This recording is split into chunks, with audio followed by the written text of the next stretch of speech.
Welcome back to another week on the Danger Room. I am Mike. I'm joined with Sploosh and Chewie. How you guys doing? Well, good, I'm man. How are waving you to doing the today? I'm waving to the camera, which the listeners And can't see, but we are doing this. testing. We're doing this live with people in a Twitch chat. So Yep. Yeah, so we're kind of messing around with some new stuff today. We are streaming on a Sunday afternoon. We had an idea for a topic that's pretty relevant and interesting, but we kind of wanted Jacob to be around for that one. And he was ambushed by some neighborly children, I guess, and he needs to address that. Uh, so he's out for today. But Yeah. so in our scramble to get something up and running for the week, Sploosh and I had an idea to do low tier content, aka tier lists, or a low effort content, I should say, not low tier. So we're going to tier list 3 threats, and Chewie is joined with us, obviously, and we're going to talk about. We're going to get started with defining what our tiers actually mean, so that all of us can be on the same page and we can minimize arguing.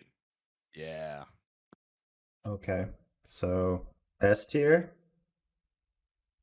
So okay, I guess we have an S through D tier, and I think I can speak for us and say that S tier is something that is so overtuned or over the curve that everyone has to play it. So think of like Enchantress before she got nerfed, or maybe even Medusa. All you've got is like S tier tactics card, right? Mm-hmm. So It Right. didn't even matter what kind of game plan you had. You were going to play this card or Right. character. Okay. yeah, exactly. Yeah. I don't even think you got to elaborate. That seems pretty clear to me. That seems clear to me. Yeah. So Yeah. spoiler alert, I don't think any of us think that there's any characters in the S tier in the game anymore. Obviously, I was just about to say that myself. yeah, obviously we're just doing 3 threats today because we're not going to do every character. That would take us forever. But definitely, yeah. I, just out of curiosity, just throwing it out there, if there was anyone even remotely close, what threat value do you think it would be at? Because I kind of think 3 might be the spikiest of characters for, I don't Yeah, I know. don't even think there was an S tier 3 threat back in the Sam Spam days. I mean, maybe Sam himself, but not. He wasn't really Splash, so no. Yeah, it was more Sam is the leader. I mean, It he was probably just was a very Basically, Koei. It was good. yeah. actually probably a Koei. Koye, She's not a I would say. 'True. 3 threat. True. There we go. We found the S tier. What does she have, like 70% play or something Oh crazy? my Mm-hmm. god. Yeah. I mean, she just made you not even consider other 2 threats, or at least not until after you took Okoye. Right. Like we ran a Nebula Okoye in our little crazy roster last year, and yeah, Yeah, and Toad was around. Like obviously Bullseye wasn't a 2 threat yet. Mm-hmm. So yeah, yeah, it was basically just the Okoye show. yeah. Yeah. Which chat is also suggesting. But Yeah. okay, Okoye was 70% play. and then D tier. I mean, it's easier to hit the So extremes, right? sure. So I think the lowest tier for me is like this character is just not worth playing at all. Like the only time you play this character is if you just like them thematically. Mm-hmm. But like their rules don't justify putting them on the table. That's D for me. And probably in affiliation, there's probably 1 to 3 better choices or something. Like flat Yeah, out, yeah. just like can't even rationalize it in affiliation. Right. We shouldn't hit too many of those. I mean, Yeah, exactly. I don't know that we need to elaborate too much on ABC. Like A is just really good, probably splashed. B is Yeah. like above average, and I would say C's average. Are we cool with that? Average. Yeah. Yeah, like just good, not like outstanding exactly. Maybe even fills Correct. a role. It isn't as popular as a B, but like Mm-hmm. can fill a role at times. So We for cool? me, I guess like I'm maybe a little off. We can kind of Yeah, we sync, can but agree. A tier is like splash characters for me. Okay. Like they're like the best of their affiliations, splash characters, etc. Like Mm-hmm. Hood is a perfect example of this. Okay. E tier is like these characters are like role players or like solid in their affiliation. Mm-hmm. They're good, but they're not like hey, I need to fill this role in my list. Auto affiliation, like who am I grabbing? Okay. Interesting. Characters don't typically get pulled from that pool. And then C tier, I would say, is like they're below average in their even in their affiliation. Like they're maybe they're like fine, but there's like they're even in their affiliation they have better choices. Think like Cyclops. Fair enough. I dig it. You down with that, Chewie? And then D is like not really worth playing. Yeah, we got Right. the Yeah. Okay. All right. I do think even though this is kind of our junk food content, I do think it's fun to like go down the rabbit hole of like how we rate characters. You know, because there's a lot of talk in the community constantly about what's a good character, what's a bad character, and then arguing over why. I mean, Yes. it feels Yeah. like since day one, my memory of Marvel Crisis Protocol on any kind of public space is just constant arguing over like who's a good character, Yeah. who's not a good character. I enjoy it, or I wouldn't engage in it. Right. But I do feel like sometimes when people have trouble agreeing on this subject. So I don't expect everyone to agree with us at the end of this, but at least to share like why and how we think. Yeah. So yeah. And I don't. Do you want to mention the 5-pillar thing that I mentioned, Mike? Sure. So Sploosh has devised these 5 RPG statistics, if you will, or attributes. We have attrition, control, mobility, action economy, and survivability. So attrition obviously is how good you are at doing damage. Control is how good you are at disrupting or disabling or moving your opponent. Mobility, how fast you are. Action economy, that's a little nebulous, but more it's like how many can you like do a lot of things on your turn that are relevant? Like maybe it's like you have a character throw, you have like movement baked into your attacks, those sorts of things. Survivability is just how good you are at not dying. So I would just add to the action economy, it could also be your ability to disrupt the opponent's action economy. And we do play a game that only gives you a finite amount of actions per game. So, and honestly, too, even if a game ends faster than maybe the opponent wanted, like say the control player ends the game on turn 3, in a way, you can think of that as they just stole a lot of actions away from the attrition player, perhaps they're playing against, where the attrition player needs a lot of actions to kill everything. And if you just win the game on turn 3, it's like, sorry, bro, you just lost 3 turns of actions because the game ended. You know, so there's a lot of finesse to action economy. But yeah, anyway, so we can do our hot take now, right? Want to do that? Yeah, we can talk about Darkstar. So Darkstar is a 3 threat. She's kind of like a weird Doctor Strange Lockjaw fusion. Yeah. Her stat line's pretty average, or I guess it's average, other than she has 4 mystic defense. She's got a pretty decent builder. I mean, it's a gainer, but she's reroll any or reroll all rather. It's reroll Master all Swordsman. and doesn't have the skull reroll factor that we're used to. Right. Exactly. Does anyone reroll all other than Doctor Strange? No. Is that why are we all brainwashed into like reroll all means skulls because it's just Doctor Strange twice? Right? I think Oh, and of course, Recalibration Matrix kind of. Calibration Matrix is another card that can do that too. So yeah, so I just feel like it's going to be a little jarring the first few times I'd play this character because I'd keep wanting to reroll the skulls and have to stop myself. So anyway, but it is not reroll any, which would be obviously far superior and insane, actually. Just strictly better in a way than Captain Marvel would immediately be worse than this character, and so at least as far as like the way those attacks go. But yeah, how do we feel about reroll all on this character? Like, what do you envision that being really good? Just okay? I don't know, because my thing is you're only gaining 1 power from it. I mean, I don't know, honestly. There are rules that I get with Doctor Strange when I used to play him back in the day, where like, okay, I got 1 damage or I got nothing, and then I re-roll, and then my results ended up being worse. Sometimes they got better, but like a decent amount of times they were just worse, and I was like, okay, well, whatever. The difference with Doctor Strange though is that at least he gained power from rolling like a block. So it was like, okay, even if I whiffed on an attack, I at least rolled the block, gained the power. I got something out of it. My issue is that she really doesn't gain anything out of it outside of maybe you do a little bit more damage, maybe you do less, and that is it. Um, Granted, she gains the power naturally from the attack, but that's it. I mean, there's nothing more to it than that. You know what I'm saying? So, I mean, it's cool. I mean, you roll in some crits maybe, and you get extra dice, and you just roll, maybe get more damage. That's where I'm at with it, honestly. My favorite thing to you do, know, well, my favorite thing to do with Doctor Strange is roll like one crit and all blanks, and just Mhm. like, well, I guess now it's a 6 dice attack. Let's do it again.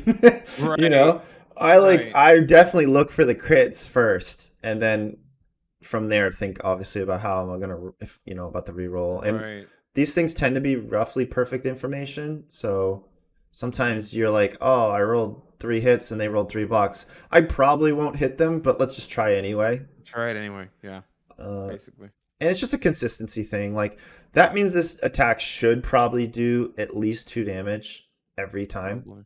Yeah. Like now, obviously the opponent could block it, but you should be outputting probably 2 hits every attack. I think that's pretty safe, right, Mike? To say. Probably. Assuming you Yeah. don't like roll skulls or anything like that. Yeah, I sure. mean, I feel like this reroll all thing is just kind of a nice to have.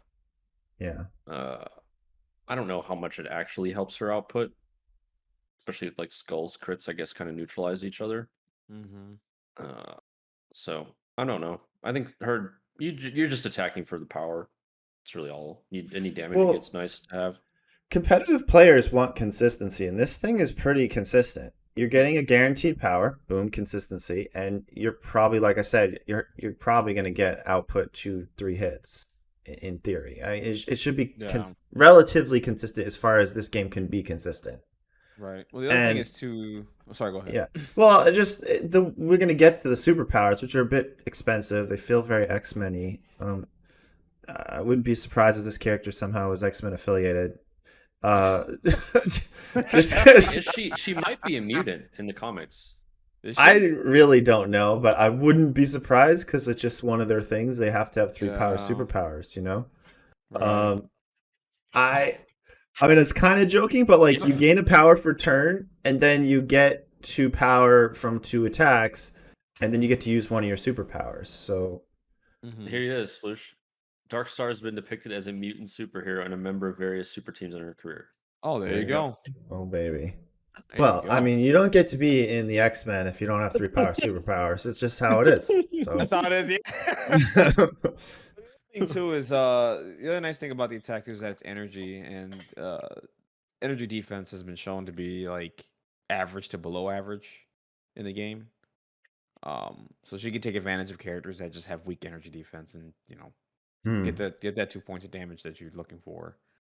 Um, so I mean, yeah, I for me, like I hate builders that don't have wild effects. I just wish she has like a wild, like to do something. Granted, she has the reroll all, but I wish hey, maybe I don't know, put out a condition or something. Yeah, Shock or that would have been nice. something. That'd be nice. That's something like that. Like I hate attacks that just don't have any wild triggers or anything. It's just one of those things that I just can't stand. It's whatever though. I mean, it's a good attack though. I mean, Yeah, I think nothing okay. wrong with it. It's just I just wish it did a little bit more. That's all. Yeah, so her build is fine. Yeah. I was moving on. Her spender, I think, is awful.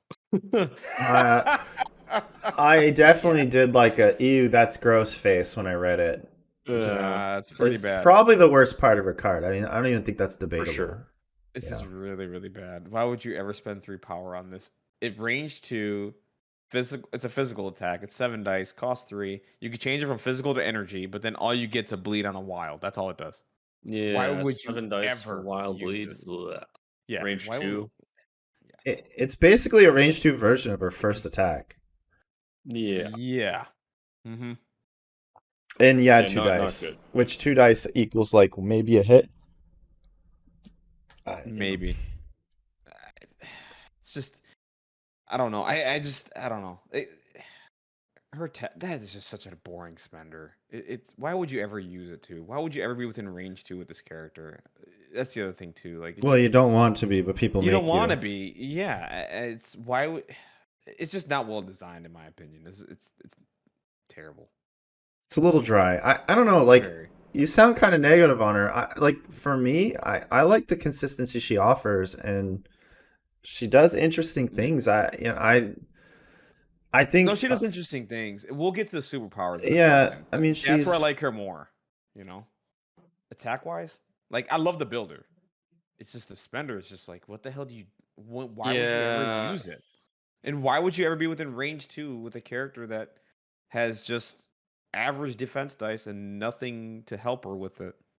Granted, I say that, and she has the superpowers down below, and we'll get to that in a second. But like, why would you ever be at that range to Yeah, do that? I just think the range 2 is a miss and makes this attack not worth using. Yeah, absolutely. Like they should have kept this as a ranged attack. Maybe make it range 4 and just keep it consistent. Yeah, that range way. 3, range 4 would have been I take better. range 3 as a concession. Yeah, I agree. Yeah. Her spender is absolutely a miss. Like there's no Yeah, question for about it. sure. Yeah. Well, She's- moving on. Yeah, go ahead. Or well, is there anything else left to say about Spender? I mean, it's just not that No. great. Yeah. Yeah. All right. Well, her superpowers are a lot better, so you just spend power on that. But Yeah. so she's got 3 power, teleport herself or an ally within 3, range 3, and you could do it once per character. So this is probably why her builder is a gainer. Yeah. You spike on like a reroll all, you could just teleport all your characters. Oh my god. I could just could you imagine? Oh, I imagine Yeah. it'd be Oh great. my god. It'd be phenomenal for me. Not for them.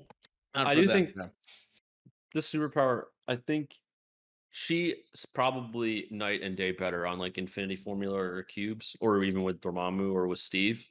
Mm-hmm. Then you can just do this every round. Yeah. Without getting attacked or anything like that. Correct. Because I if think you so, have too. like, I guess if you have, well, if you teleport yourself, let's say you have like Steve, you teleport yourself for 2, then you attack twice, you get your 2 back, plus the 1 for the turn. You can spend 3 to teleport somebody. So yeah, It's like 2 teleports you- per turn. yeah, Mm-hmm. and you could do it once on yourself, Yep. which is kind of cool. So, I mean, that's not a bad turn for a 3 threat, right? No, Like, it's not. I don't if think she so. teleports herself, attacks with 2 5 dice energy, reroll all, and then teleports another one of your characters. Yeah. Range 3 teleport's crazy. It's crazy, and then getting. I mean, that's a huge distance to get someone within 3, and just get them up to board. Like, and just helping out with other characters' action economy, which is like, okay, if I can find a way to move Magneto without using Asteroid M or something like that, that's cool. You know what I'm saying? I could put him up there and he can do his thing. Maybe put up a Thor if I'm playing Thor for some reason in Avengers. I can help him out by putting him closer into the game. That way, he can just maybe do his range 5 gun a lot more consistently, or put him within range to attack somebody, so that way he can gain some power and then do his charge. Stuff like that. That range is huge. It's really good. This is my This is by far like my second favorite thing on this card, honestly. Well, my first, actually. I should say my first. It's a tie between the two. I love both of them. I really do. But yeah, I mean, thank God we don't have to talk about herbs anymore. yeah, that's exactly. It feels good. I mean, come on, man. Right? You can't help it. It's like a reflex. I've had 2 years of this conditioning that if I see a movement effect, I have to think about herbs. But yeah, I don't have to worry about that. I don't know. I mean, this is probably a combo piece, like mid game, where you have another character that's going to somehow benefit. Like Magneto comes to mind. Maybe as a character that needs a little boost. MODOK, even, to be honest, probably loves, like, this is range 3, not range 2, like Scalpel. That's huge. Like, she can do it from further away. And, you can do this on turn 2 with just move attack. It's pretty easy in theory. It's pretty easy. Yeah. Yeah. Or you pick up an objective, then you move again, and then the next turn you do 2 attacks and then use this. Yeah. I don't know. I don't like this character doesn't scream at me as like, oh, you got to play this character though. Maybe if I played like more Magneto style characters, I'd be a little bit more into it. And Mhm. I'm kind of over the whole MODOK thing personally. I think he was Mhm. kind of overly nerfed. So just having someone cart my fat character around like doesn't get me super excited right now. But not to say that it wouldn't in the future, or kind of like you said, Mike. Honestly, if Dormammu was just playable and better competitively, maybe this character would be in the Dormammu list. Honestly, Yeah. um, I could see Yeah. it. I mean, I think she's just like she's probably like just a different flavor of Lockjaw. Yeah. And I think if you can, Lockjaw is probably better at being more self-sufficient. But if you can like feed her power, you probably get more value out of her than you get out of Lockjaw. Agreed. But again, if Black Bolt wasn't such a turd a lot of the time, like Lockjaw gets played a lot in Inhumans, and he's good He in does. Inhumans. Mhm. I And Yeah, I and played I think Lockjaw in Map C's and I enjoy it. This character, I don't think you would enjoy Map C. yeah, Lockjaw is a little tankier, but I mean, you would probably be playing her in her own affiliations, right? Like she's probably solid. I mean, we've seen Dynamo's short move. Mhm. There's a chance that the bear is a short move, Mhm. so like they're gonna really like getting moved up the Yeah, table. that's a really good point. Very good Cool. point. I mean, we can So talk about this barrier thing. I'd say the only real thing of note here is it's not Mystic. Like this thing straight up just doesn't work against Mystic characters, Yeah. right, which and all the advanced triggers are on Mystic attacks typically. Mhm. Are uh there any physical or energy attacks that advance the character? Doctor Strange. No, Strange pushes on Oh, his that's right. energy attack. You said advance. My Yeah, bad. God. advance. Oh my God. Okay. Yeah. Yeah. No, I don't think so. Yeah. I don't know. Future proofing. Yeah, Yeah. I'm sure it's future proofing, but that doesn't do anything right It now. doesn't really Like make push and sense replace. though to advance someone with a physical attack. It's usually like a mental thing. Yeah, it's like a mind control thing, right? So Mhm. Kind of odd. Yeah. These abilities are really good with characters like Iron Fist. Um, which it makes sense with Iron Fist because he doesn't care about Mystic anyway. He's just kind of screwed. So if you're not Yeah. playing against Mystic attacks, then Iron Fist is awesome, and this character hangs out well with Iron Fist. Maybe the bear has some kind of count blanks mechanic as well. There is like an opening for this to be a very good ability, and I think you so do. too. Well, the Crimson dude there also is kind of his leadership's kind of anti pushes and things, and this Right. just adds like another layer on top of that. Mhm. Uh, Seems fine to me. I don't think you're going to use this ability as much as you'd like to, though. I It's don't think pretty much like so. it's like a max like once per turn probably, and then like Maybe. yeah, and I wouldn't even count on that honestly. Yeah, her issue is just the power. Like you start to think about later on in the game, and like turn 2, turn 3, like you don't you're trying to find a way to find that power to keep using this. I mean, because both cost 3. I mean, if you want to effectively do this both for superpowers on a turn, you need about 6 power. Her base gainer is what, 2 power a turn, and then you just effectively gain 1 like in the start of a turn. So you're gonna yeah. have 3 power at max. So Dude, you if know what I'm this saying? You get where I'm getting at? So it's gonna be hard to effectively continuously to continue to keep using these superpowers. You know what I mean? I feel like they're gonna be situational things where you have the power, okay, I'm gonna do this now. Or you're gonna be in a situation where, okay, maybe I can't use a teleport because maybe I value the defense dice more and I could just hold off and just use and wait for the defense dice. Right? this Um dude Chewie, this character gets bodied by poison. yeah. Stun. No, Stun. stun won't do anything really. Well, no, you're Unless she gets right. You're attacked. right. Unless she gets attacked, then you're not gaining that powers. So But if you stun too. poison this character and then just ignore it, it's Ignore. like Yeah, doing something every other turn. yeah. Like Poison bodies is scary. reasonable. It's hard. The strike is reasonable as far as damage. So ignoring this Hmm. character, she could output some reasonable damage. But I think so. Yeah. you know, Um. But again, it's like how many times are you gonna be using your superpowers? Probably not a lot. Um. I think she's gonna excel more in teams that can get her power in like out of just in certain situations like Brotherhood throwing terrain, A-Force with the damage thing, Inhumans with the passing, um, stuff like that. Cabal with the +1 power. I think she can do some work there. Yeah, Red Skull leadership seems pretty Red cool. Skull with her. leadership. So if she's doing damage, she's going to Yeah, be gaining 2 true. power a turn. So She should Cabal do could be another damage. spot for her too. She should. She I will should. say that. Like, if Um, you're playing her in Cabal, like, just the Yeah. math says that she should way more often than not hit someone for 1. Absolutely. And then And- she can go ahead and turn on her teleport thing turn 1 and just move somebody up. I mean, then you have Red Skull with the whole cosmic portal thing too. Yeah, You I can do actually that, you know? could see an argument for Red Skull maybe moving her to Yeah. like get the energy economy going quicker, and then she can then reciprocate that by moving someone else on turn 1. So that might be a thing, kinda cool. honestly. Yeah. Yeah, I think it's a thing, honestly. And if she's let's say if she's affiliated, man, that's a bonus. I highly doubt it. I'm not saying she will be, but you never know, right? Like if she gets I don't know affiliated with Cabal- anything. I don't even know if I this don't know anything character is either. I mean, like. I don't even know if she's a villain or not. I have no idea. I don't know either. I don't know anything about this character. I mean, I didn't even know Scourge was going to be Cabal. 'Cause Scourge is Cabal. Like that was just out of left field. So, you never know if she is, man. That's a huge plus.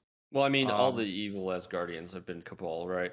So Oh, Scourge is he evil? I'm he's sorry, kind I of don't- like anti-hero villain of Asgard. So He's like a in lackey. Tranchis's lackey. Yeah. Is he okay? Yeah, so all she's right then. Cabal. Yeah. Okay, that's fine. So Well, you never know.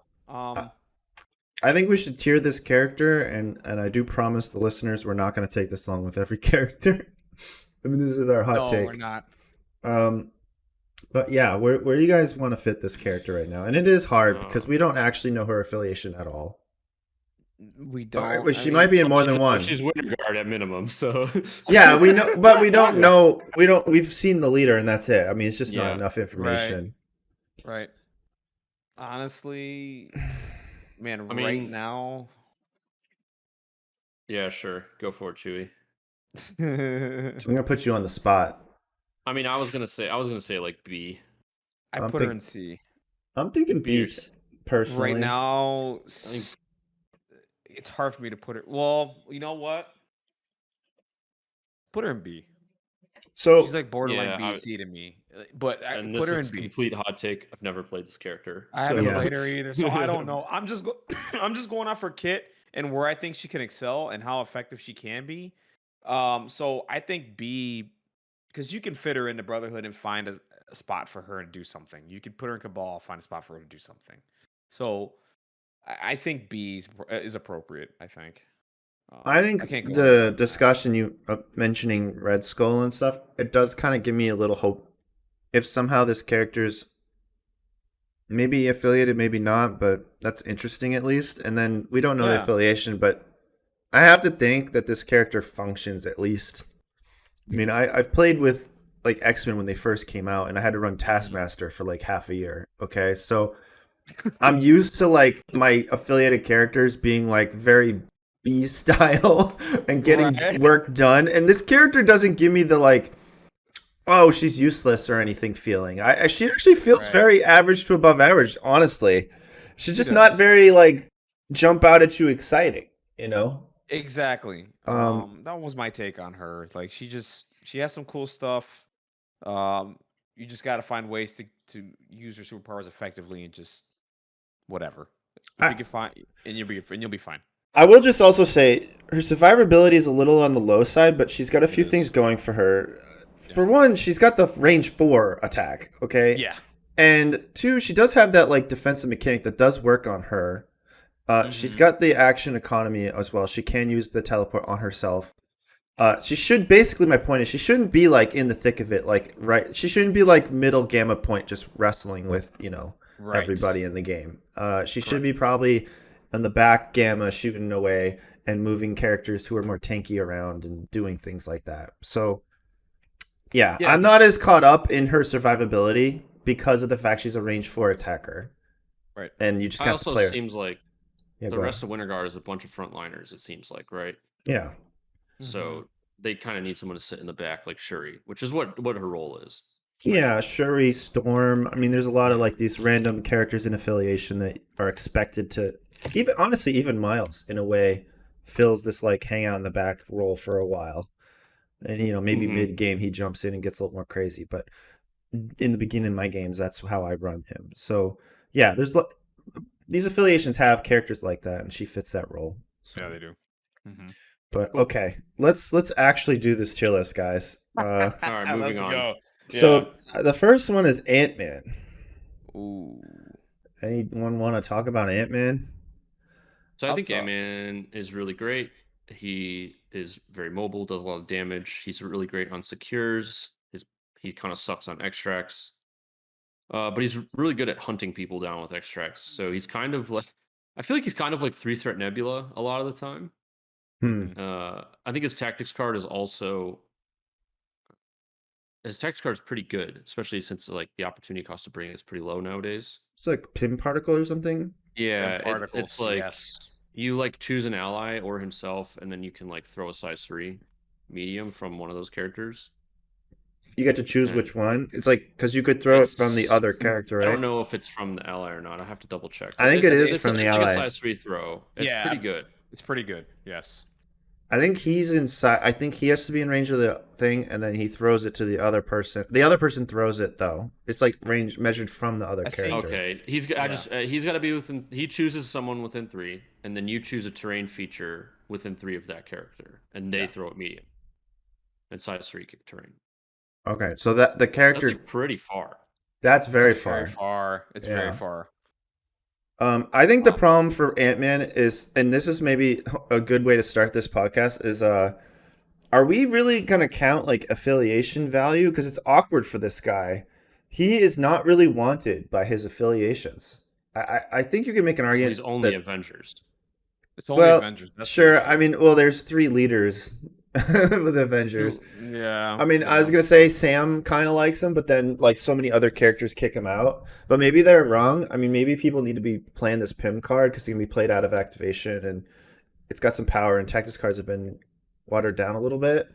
Mm-hmm. I'm just gonna throw it out there and just right now say he's a B. But That's where I feel as well. I feel like he's a B. he's kind of like he's just not popular because I feel like he's just not wanted by his affiliations. I can't get over that part of it. So I think a lot of people would knee jerks put him at like C, or I mean I don't think people are crazy enough to put him at D, but No way. the instinct is like, well, why isn't he seeing more play? And it's just like, well, he's not wanted. He's just Right. only in Avengers, and there's like a huge laundry list of characters. And maybe honestly, people are sleeping on him a tiny bit, especially like Mike said with the tactics card. I'm gonna personally rate characters on this list based on the tactics card they bring because that's part of the character. Yes. And we're definitely, in my opinion, in a meta that having a good tactics card actually improves the character. I mentioned this last episode. I brought Mystique literally because she has deception in my roster for X-Men. Mm-hmm. If she didn't have deception, I would have picked a different character. I'm telling you right now. Because she's good. Don't get me wrong. I love Mystique, but she's not good That with card like takes her over the deception. top, though. Yeah, That card takes her deception over the top, is a period. tiebreaker. Absolutely. It's a huge tiebreaker. So I don't know. You want to leave it Yeah. at that, guys, or Yeah, I think we can move on. Yeah, you can move final on, thoughts. Ant-Man, he's really good. He's just not in a lot of affiliations, and it's really a lot of their affiliations. Their 3 threats are fleshed out now. Yeah. And it's hard to splash 3s. I feel like. Yeah. If you want to see my only take on Ant-Man is I just bought the box last week. It's been out for like a year. I have no intention of playing this character at all. Not that I think he's bad or anything. It's just I don't like Ant-Man, so I've never played a game with him. So He's super fun. I'll tell you. I'll tell yeah. you this though. I'll tell you this. I have been liking Wasp. I've Oh, been playing spoilers. Wasp. So Oh man, is that why you bought the she's a pack? little underappreciated. Yeah. We'll she's get to her later. very underappreciated. All right. All right. Let's go to Mordo. Yep. All right, Mordo. I really, really like Mordo. The more I see people who are well experienced with Mordo, the more I like him. Mhm. He's like has like these weird oddball abilities that like don't scream at you. That you're like, oh, this is awesome. But Mm-hmm. I guess maybe his add dice is really cool. But his vaulting boots has been like oddly relevant in the games I watch him in, Mm-hmm. and even Soul Barb on like the right scenarios. Mm-hmm. His attacks are decent. I mean, he gives out Hex. So if you play him on demons, he's like crazy. You can just like attack somebody in the middle, hex them, soul barb, give out incinerate and hex to like everyone. Mm-hmm.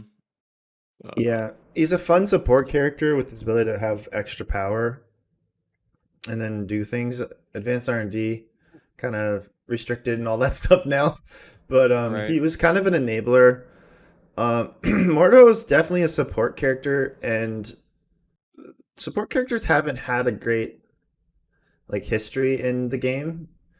And so when a can see support that. character is liked by us, I think that is of note because it's not frequent. Am I out of place by saying that? I mean, yeah, Uh, yeah, I think a lot of the newer support characters are a lot better designed. Mhm. AMG's kind of figured it out, I think. I mean, out of affiliation, not having books, he makes me really nervous. I'm just gonna say it.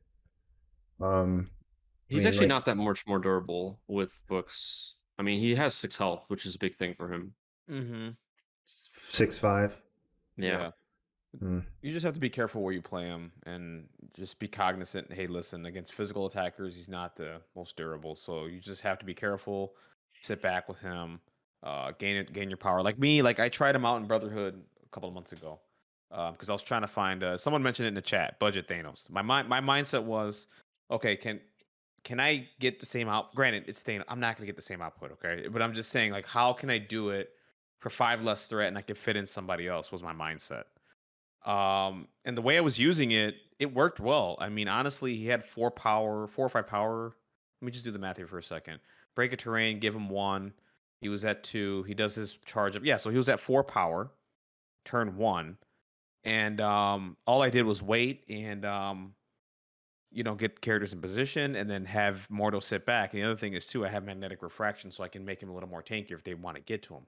But I literally put him right behind Magneto.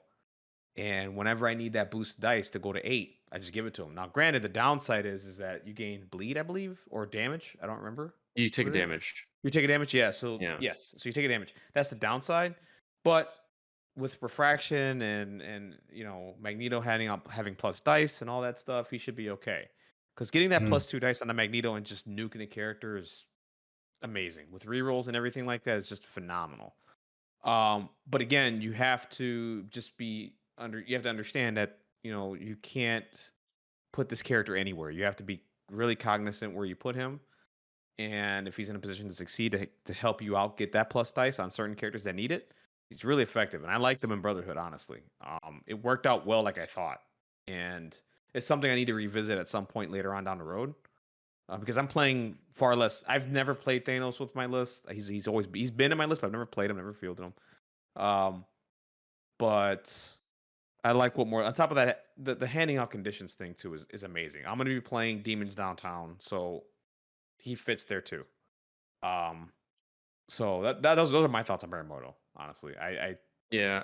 I think to move on, I think he ranks like upper B, A, yeah, approaching A tier for me. I don't know if he pushes A tier for me, Well, A but is aggressive, but yeah, he's he's aggressive. he's like Yeah, B somewhere for me for he should let sure. be. let's Yeah, try to stick to those things I mentioned earlier. He's above average mobility with flight, a medium base, and medium Yep. move. yes, He also, Um, when you play him in convo, he also gets bump a lot from the leadership, yes. and if he gets pushed, yeah, he just moves short. we So we did Short, an exactly. episode. We did an episode long time ago about that and like how Mhm. important a medium base is to the bump. It like disrupts a lot of attacks yes, because of the range you're getting. I forget. I think it's like I don't remember.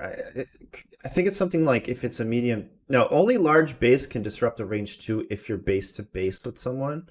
But often people are not base to base with you. So you could theoretically get out of like a range 2 attacker with a medium base if they're not yeah, like he's yeah. surprisingly slippery. I was playing him Surprisingly, yeah. yesterday at the shop, and like he never dazed for me. Yeah, one of my Really? So favorite memories with him is I ran him into a sinister trap and then he used his boots to just go where I wanted. Oh, no, you that's know, right. Uh, Okay. yeah, and he's got a push, so he's got control. He's anti-control, like as in like Hmm. people can't control him very well. I think he's fits in the like we said with Dark Star. He's got that like hang in the back role, and as long yep. as you don't have too many of those characters, I've played enough Storm to say take that character. Even on, like you said, demons, he could be sitting in the back of demons. It's normally kind of a dangerous objective, but if you're hanging in the back, it's usually okay. Yeah. Oh, To- dude, Absolutely. Mortal loves hanging on the home demon and just blasting people in the middle for power, and then Yep. just soul barbing or paying for tactics cards. Yeah. Mhm. So I'm down with the B. We can move on. I just Yeah. he's obviously not a nutrition piece. You're not No. going to take him for that. And his survivability is a little bit on the unexciting side. But people are going to notice a theme. I'm willing to give characters a pass on survivability if they're like shooting range 3, range 4, like distances, mostly range 4, to be honest. But and if their role is generally to sit kind of further back, in general, they're not as often people aren't shooting at them. Yep. So and Yeah, I think also. it's- Yeah, worth also noting, this is something we always mention with Valkyrie, but a character with 6 health is generally more durable than a character with 5 health and 4 defensive stats. So having that extra health just makes you that little bit harder to take down, and it is in itself a defensive stat. Mm-hmm. So yeah, we Agreed. can leave it at that, guys. Yeah. All right, how about my boy Baron Zemo? I'm just gonna throw it out there and say I think he's an A. I think Zemo's straight to A tier. He's an A. I Yeah. don't even think there's much of a debate here. I think he's this an is A tier. he's been around long enough that most people that have played this game already know everything Oh my awesome God. about Baron Zemo. Yeah. I'll add that I love the fact that he just randomly has 4 Mystic defense, so he's got like Yeah. an unofficial 5 Mystic defense. Mm-hmm. I've played Baron in what feels like every affiliation. I mean, like Reroll Skull is cool with Web Warriors. I've played him with Doom Prophecy and Books in Convocation, where he just gets like 4 Mystic defense, and like it's not legal anymore. But like Doom Prophecy gave him no physical defense, but then because of Books, he's using his 4 Mystic plus the reroll.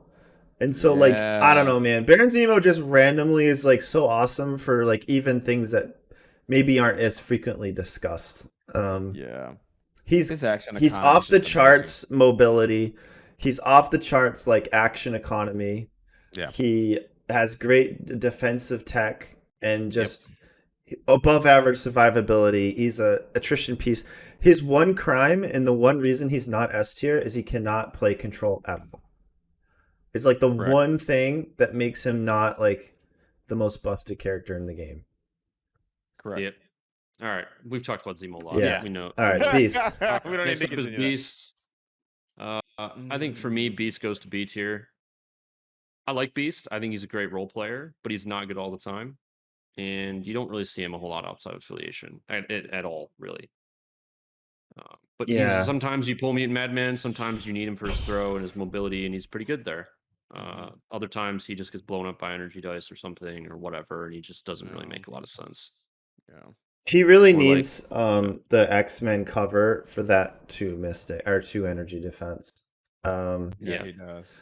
I know that like probably if Jacob was here, he'd say, well, actually, he's got rerolled, and 2 energy with rerolls is about 3 anyway, and probably Jacob would be right.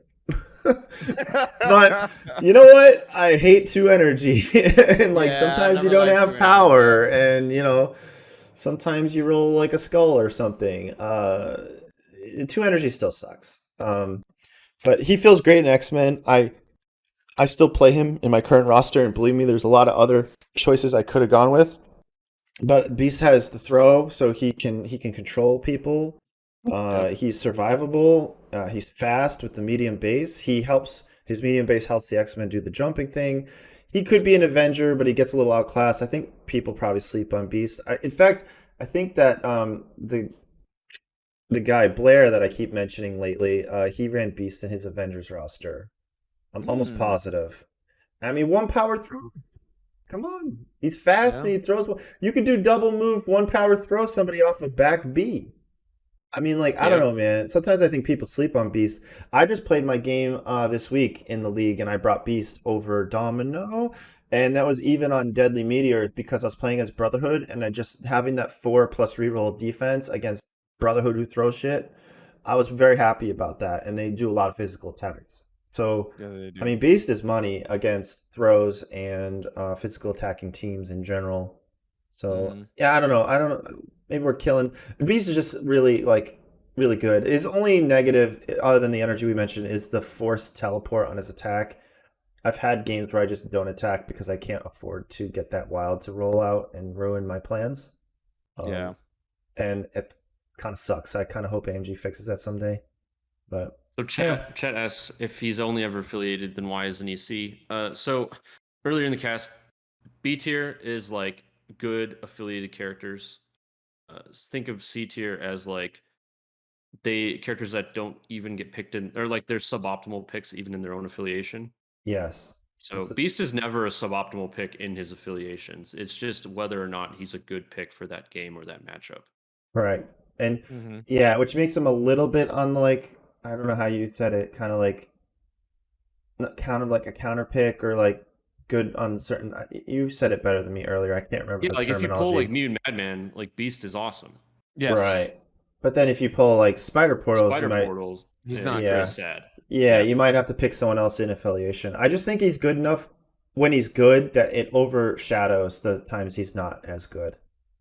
And I don't think people should obsess over the energy defense, especially in X-Men, too much because he's often getting cover because energy attacks are usually far away.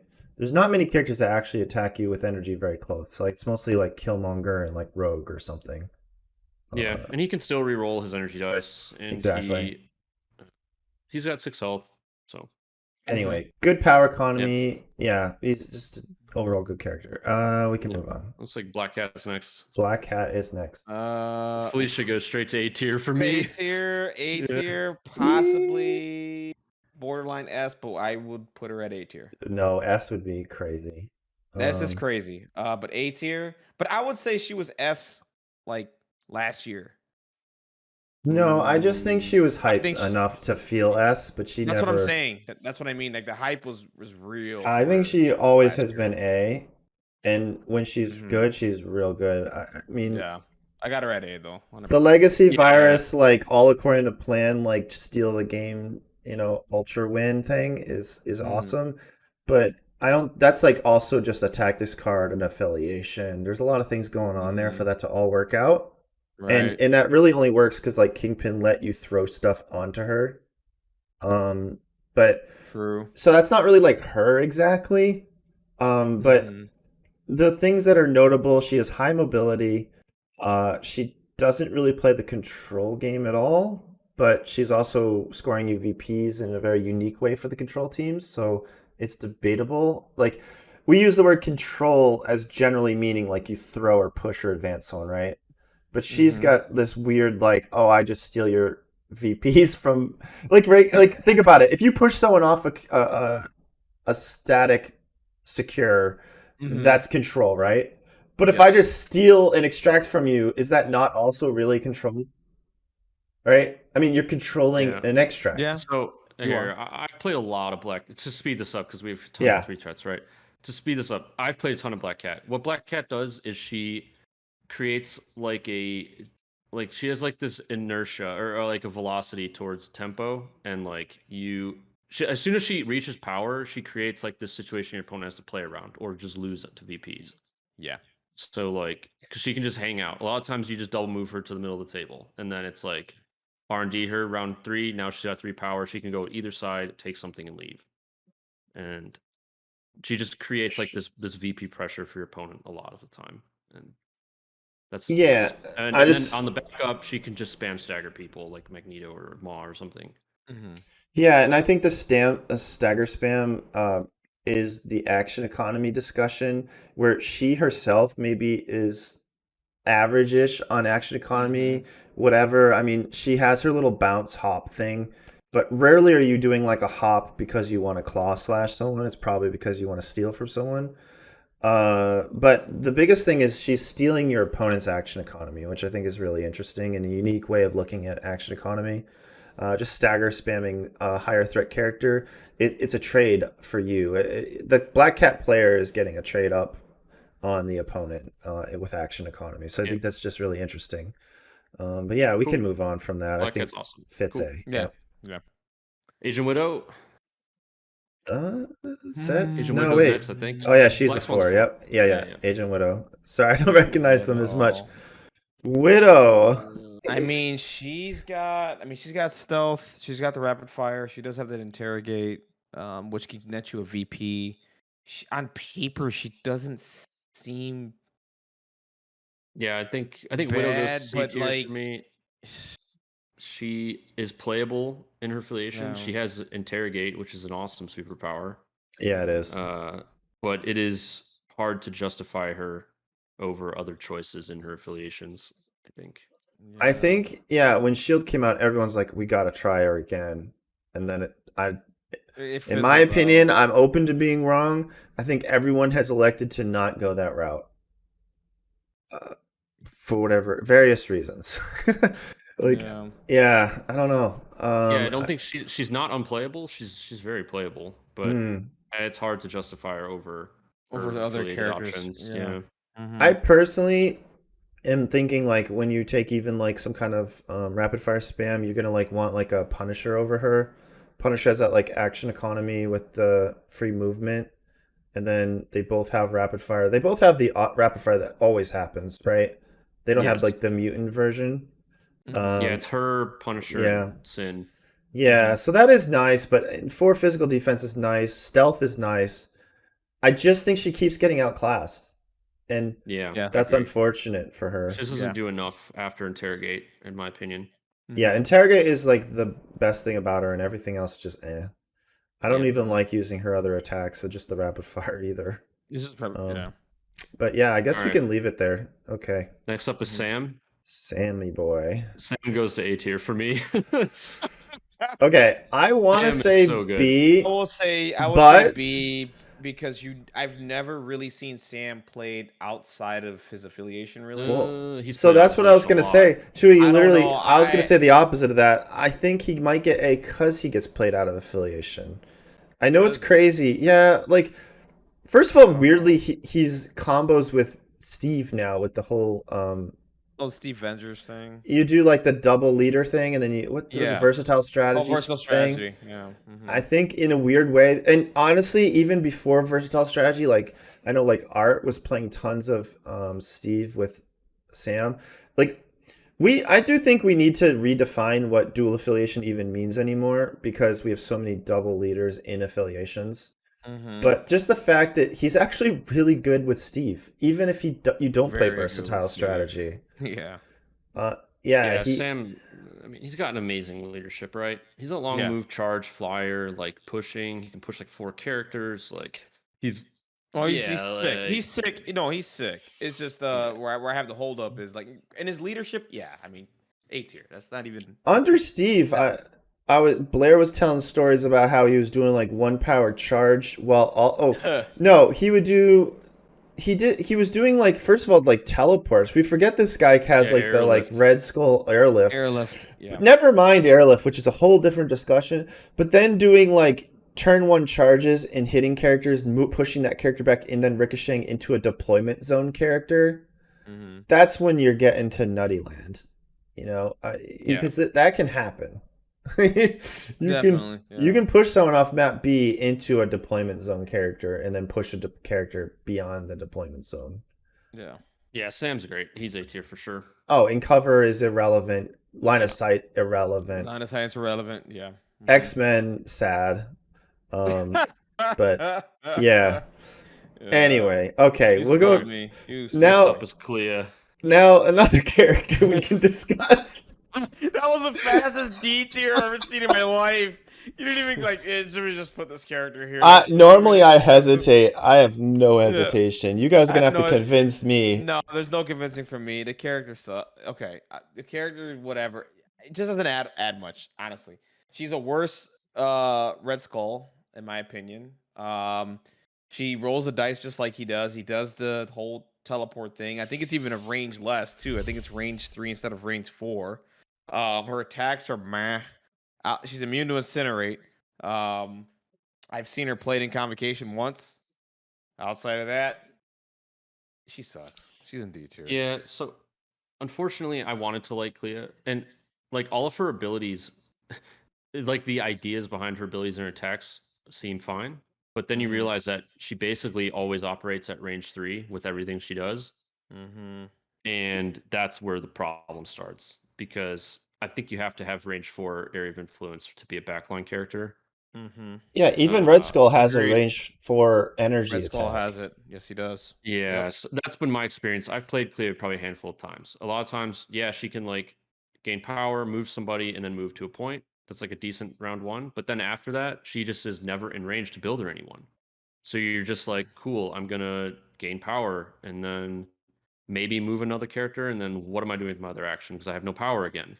Right. Right? Right. So it just feels really awful. It does.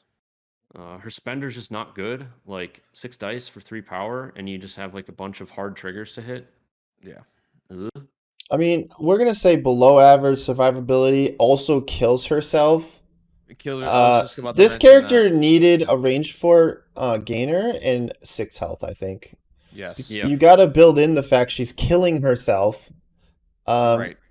Below average defensive stats, sure. Maybe when with books, she's like a little better, but like Mike said, she's having trouble contributing to the game. Yes. 100%. Yeah, I mean, I actually appreciate that we got into Mordo before Clea because it feels to me like a good example of like why Mordo is good and this character is not. Right. Yeah, Um, like gaining yeah. power, superpower is good. A character and terrain throw is good. A character place is good. But she and mystic attacks, cool. Immunity incinerate, good. But she operates at range 3 and she's too fragile. She has no action economy to deal with that, to operate at that distance. Yeah. She's like That's where she weaker goes Storm deep for me. without stealth. Yeah, she is. And then Dude. sure they both have the throw, but you can see Storm has the range 4 and that shock with Storm is like very relevant to try to It is. like reduce the opponent's output. She just Mhm. doesn't offer that. Nope. Yeah. And I gotta say, Wally Yeah. here with the stats: 21 convocation rosters, 5 Cleas. That says a lot. Yeah. She It does, was man. arguable only because of Herbs, and Herbs is dead. Ding dong, the witch is dead. Yeah. So, you know, That's true. I don't even know how you even get that. I guess you use like Wong and then give her power or something. I don't know. I give up with that. Man. I All don't right. want to ever much- think about Herbs. No Yeah. fun, Clea. All right. Next is Crossbones. Crossbones is hard for me. I've seen him do so much work sometimes, and I- other times he does nothing. That's my problem. That's my issue with him. I think he's a C tier, man. Yeah, he's C or B for me. I got him It's at tough C for me. tier. Like I feel like Sin helps him so much, but then Sin herself has her own problems. Yeah, Sin has her problems, and then I mean, yeah, he was seeing some play, about a year and a half ago when CS came out, and he was doing his thing there without Sin. But I just don't know what the small move, small base thing just is absolutely it drives me up the wall. Yeah, I think with the I addition of just- like yeah. Lizard, Hood, Two Threat, Bullseye, and Black Right. Cat, it's very hard to justify him in a syndicate list. Very So hard right now. I actually had like a sweet like Sin, Crossbones plus all you've got Doom Prophecy Carnage thing going on, and you could play like Mhm. both Cabal and Syndicate since they're both affiliated. There you But go. like half of what I just mentioned is banned from the game, and so like the meta's moved on. Right, like, it's moved on. Yes. I think Sin's holding him back, even though she's also the thing that made him kind of cooler. Having the husband and wife thing was really sweet. And I think looking back in the history of the game, the husband and wife mechanic is probably one of the most busted mechanics that's ever been invented. So this guy, man, it's Yeah. a struggle. I think there's an argument for B, but I'm just going to put him down as C because life just hasn't gone well for him. Illicit Tech is also a really good tactics card. Yes, that card's good. Yeah. But yeah, I think we could settle on C because he's definitely not unplayable, which is what the D tier characters are, and Yeah. he's outclassed, I think, in his affiliations Yeah. at this point. His mobility is also completely embarrassing.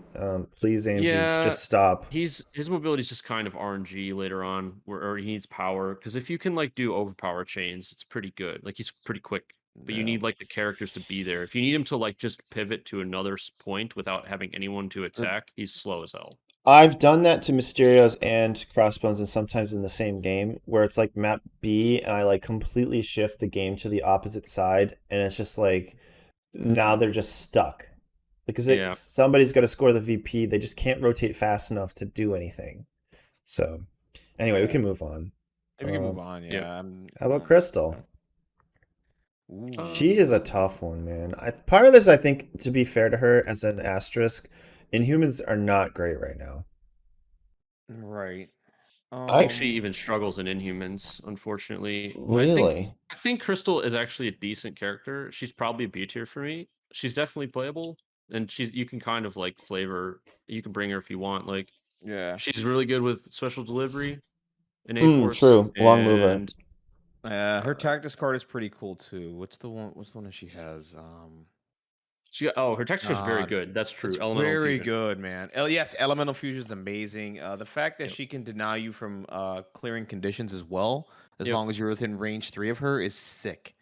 It's just just Inhumans. It's just they're in a weird spot with the leadership and all that stuff, and I think she's fine at B. I mean, I think so too. she's very competing playable. there. She's I playable. think so. She's like a actually command for me. Yeah. Yeah. she's actually above average at literally everything, yeah. except for perhaps action economy, because she is. But even then, she can get a second attack through her elemental Through her onslaught. superpower, right? Yeah, she can get another attack So, or something else. She right? pushes people with her hurricane blast. She has the 3/3, but she gets rerolls on defense, so that usually helps. Mhm. It's just a little weak to throws. I'm gonna go with B. I think we can move on, but I think we agree. I think if you go down the checklist of all the things we talked about, those 5 things, she's kind of like above average in literally all of them. Agreed, 100%. Cool. Okay. It's like Deadpool's next. Deadpool. I think Deadpool's C tier for me. It's close to like where I feel like maybe if you can find in the future can spam exceptional healing users.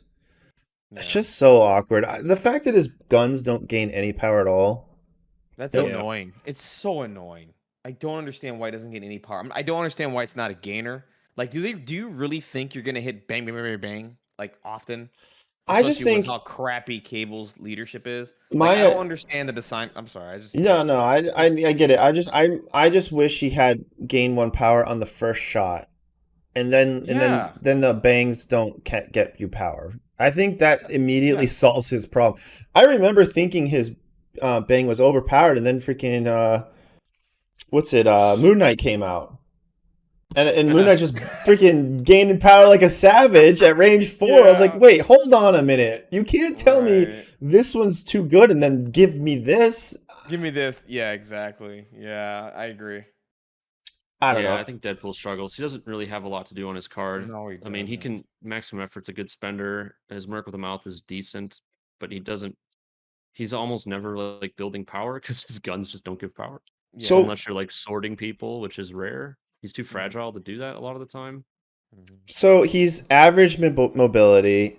His survivability is extremely average. I feel like it should be more than it is. His survivability is pretty decent because him being injured doesn't affect anything. He has a reroll and he has access to exceptional. Yeah, okay. So it's just the 4 health. His 4 health though, like he needs to be a 5 health. I think. He creates for you the opponent swing turns because of his 4 health, in my opinion. Where like randomly you can ignore him a little bit, and then when you really need something to go your way, you just pick on this guy with the 4 health. Yeah. You see what I'm saying? Like, sure, you don't maybe kill him. He's got 6 health on the other side, which is much more survivable. Like you guys said, he's got the reroll, but I guess my point is if this guy gets dinged up, like let's say he's holding like a cube or something, or maybe you just hit him for a couple damage and throw some shit into him. Like he's gonna go down that first run, Yes. Yep. So it was very brave design for them to give 4/6, but like I don't know, AMG. Like I kind of wish he was just a 5/6 and call it a day personally. Yeah. That's where I'm giving him the negative on survivability. Maybe you don't kill him, but the fact that you can daze him so seemingly easy, it's just, I don't know, it's a little sus to me. Yeah. He also doesn't reroll on the throws, right? He only rerolls like an Inhuman. Right. I don't think he Yes. gets dodge rerolls. Yeah, so Correct. like you just throw a trash can at this guy and it's And just he's dead. yeah. Yeah. All right, yeah. I think it's to tough. be an attrition piece in this game, you need to be far above average. I think he's just like Yeah. just a bit above average, but not like far. He's not Baron Zemo, you know. No. Funny definitely enough, not. I've played them together and it's really fun, but it still Mhm. suffers from he has trouble gaining power. Also, they rotated Blind Obsession, which was really entertaining with this guy. But Yeah, it that was. doesn't exist. He's got a Yeah. little bit of the anti-control that pretty much everyone forgets is on his card, but it's just not enough. He's just barely a miss either. I'm not gonna like dog this guy like he's unplayable or anything. He's not hanging out with Clea. Right, he's not in the Cleo Yeah. thing at all. I mean, he's just whatever. And what kills me about Deadpool is like he's such a fan favorite, and it's just you just look at his card like, damn it. Like Yeah, All he's right. Next yeah. up, anyway, we got Ock. Doc. throw him in, I- throw him in D tier right now. Really? Throw his ass, No. throw his ass in D tier. Ock is B or C for sure. Doc is not a B. Don't stall me on that. Don't start. Doc is not a B. I don't think Ock Even is that in much his- different than Beast. Mm, Honestly, like Ock has a Yeah. well-laid plans. Wait a minute, okay, a lot of the time. here's I what- mean, does okay? They both have the same throw, don't they? no, Ox costs one more, but he can Further throw from distance. size 3. No, Octo size 2. Right, but Uh, he pick up range 3. for range Beast 3, is where range 2. Beast is Oh, range that's 2. what you're saying. I'm sorry. I thought I missed you. I'm sorry. I thought I thought I misheard you there. My bad. Yeah. Okay. So yeah. So range 3. So what does Beast throw? What's the size? Size 2. Both He's for range size 2. 2. Size 2. So the only difference is his is range. Okay. Hubris and they Beast both rolling have- are basically the same thing. Yeah. They both have something where they gain a power, which okay. maybe. They're both wall crawlers. Has like the same stat line. He's just as fast as Beast. I don't know, In fact, man. Ock has like a better stat line, but he doesn't have dodge or he doesn't have rerolls on He Beast. doesn't have the reroll or rerolls. anything. He doesn't Their have any Spender rerolls. is like equally bad on both of them, and Both Ock's terrible. Strike is probably better than Beast Strike. Honestly, I don't know about. I don't know about Yeah, that. I don't know about that. I would say won't they're go that roughly far. even. It being sure, a 4 dice. even. But I think Ock is very comparable to Beast, and I he can has see the also- comparisons. He also has well-laid plans. Yeah, he does have well-laid plans. He does have a nice tactics card. I just, at least with Beast, man, I can make an argument. I can put him somewhere and he can be effective. I can't make an argument for Ock to be anywhere outside of Spider Foes and be effective. Yeah, but I think Ock is solid in Spider Foes, though. He's I good. think he's well. I'm there gonna are say days, there are days I can play without him. And I just would rather I mean, play dude, Lizard. I could tell you, like, if Ock was Criminals affiliated, he'd get playing Criminals for sure. probably. You could probably play him over Lizard. Probably. for So sure. here's where I'm gonna say No, he's because he's affiliated. Because then he'd be affiliated. Yeah. All right. So that's what I'm saying. yeah, he's the same speed as Beast. There's a lot of similarities, but let's just say, okay, I think he should be a C, and here's why.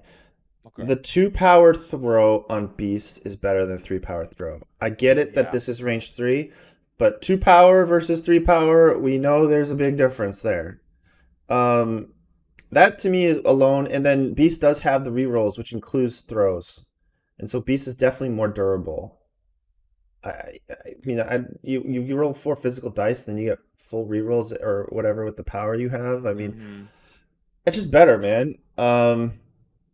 Yeah, I don't think there's a dramatic difference, but I think these little differences add up, and I do think that Beast's yeah. B, I mean, he's a but C. Ock's got 2 more defense on energy, or 1 more defense on energy and Mystic versus Beast rerolls. So I mean, Yeah, kind of a as we wash. discussed, it's a bit of a wash on the energy, but Beast is mostly concerned about the dodge rolls, which is physical, right? And so having 4, which are both equal, but then you're also getting full reroll on 4, that's pretty Yeah, damn good, dude. Ock is a B tier for me for sure. Really? Like I said, he's also got well-laid plans. Yeah. I put him in Okay, C. I put well, him in C, I'm man. just saying, Chewie and I might have to I'm outvote more you like on C or this. D. Alright. I played Ock enough. Chewie's where I also just- played way more Ock than you I have. played Alright, a lot of alright. Ock. But like my thing, I'll go. How about this? I'll go C. He's C. Yeah, Ock is nowhere. You're even not close going to D, tier. Chewie. I won't go to D. I know. Listen. I got a certain love hate with Ock. Well, So I played him enough. But like, I'll go C. I won't go D. We'll go C. We talk me out All of right, D. fine. Yeah. Let the pod be known that I want Ock in B tier, but I'm out overruled. So, Yes, you are.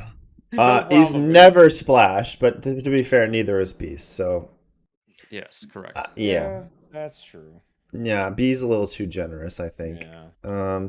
I think actually Doc needs like one little thing to go to B, but I don't know actually what that is, and AMG couldn't buff him because they printed him in foil or some bullshit. So Oh yeah, that's right. whatever. All right, let's go to Domino. That's the character I want to talk about. Yeah. Domino's B tier for me, I think. Yeah, I wish she was A, but she's like never splashed. Yeah. Yeah. And I think that's the difference, honestly. Domino's really good at killing, and she's pretty good at not dying, but everything Yes. else, not so much. Yeah, it's honestly not a lot to say about her. Just Yeah. high on survivability, high on attrition. One of the best attrition pieces in the game. And Agreed. survivability and the ability to kill things, it's like, what more you want? I mean, sure, she can't control people, but she demands respect if you come near her. Oh Yeah. Oh yeah. A little bit of support with the incinerate thing, but that's just generally like a once per game kind of mechanic. Yeah, I don't know. It's kind of obvious with her. She's just really good, and she is best in affiliation. I mean, if she is affiliated, I think you should be playing her or strongly considering it. And I that's agree with yeah, that. that she's not even close to a C. Like this is not even a discussion. She is. No. I'm She's playing big. X-Men. Domino's in. She's going in. She's just that good. Yeah, I mean Domino's like bordering A tier, but she's just not. She doesn't have that splash factor for me. So It's only because she doesn't splash that I'm not putting her at A. yeah. But I think even in if such we did this on purpose. We explained what A, B, C, D means in the beginning, and based on our rules, she's staying at B. But like she's like an A in her affiliation. You know. Yeah, she's good. Yeah. For sure. All right. Let's move on. It's like Drax is next. Drax is next. Oh boy. This is a tricky one, man. He's tricky Drax is B or because C for sure. 100% B or C. We've The learned thing over is- time that surviving is important. He's like, I want to compare him really to Lizard. I think that's historically the thing that they get compared between each other. It's just like he's aggro Lizard. Lizard's more like survivable. And Good in Lizard is roster. more ranged attack. Nobody's gonna splash this character, and he's Yeah, I probably think never gonna be affiliated. Out Bringing of Drax Guardians. is even like a toss up in Guardians a lot of the time. True. Because especially since Groot's so good now. Yeah. So Groot's and they have really the double. good, They're yeah. both their 2 threats are great, and their leaders are 3 already. So yeah, I think Drax is a role player. He's probably C. Situational role player in affiliation. Yeah. Done. Yeah, that's I will say, because I don't want people to think we're down on Drax. He's not a D even close. Like, he's very solid. It's Drax just not is much very more. playable, and he does have a role, but he's not every game, even in his own affiliation. Right. So, Oh next man, up is Gambit. the big G. Gambit's a C. Oh man. Listen, I actually was thinking this morning. I sat laying in bed, and I'm gonna tell you, I'm very close to actually doing a me only podcast, just one episode about Gambit. I think I could fill an hour about why I feel the way I do about Gambit, but we're not gonna do that here today. No, But not. Yeah. I have thoughts. Yeah, objectively, so I've played Gambit a good amount now. I've been playing X-Men randomly. Yeah. I wanted to put Gambit on the table just to assess him fully, and he's fine. Like he's some. I mean, he's just like does his dice roll well? Then he feels pretty decent. But like that's every character, and his bow staff is like surprisingly cool sometimes. Adding dice can be cool. All of his superpowers are like not like they're all like appropriately costed, but by appropriately I mean hard to use a lot of the time. And he's just very fragile, right? And he's a fragile character that operates at range 3 for basically everything, which is a hard place to be.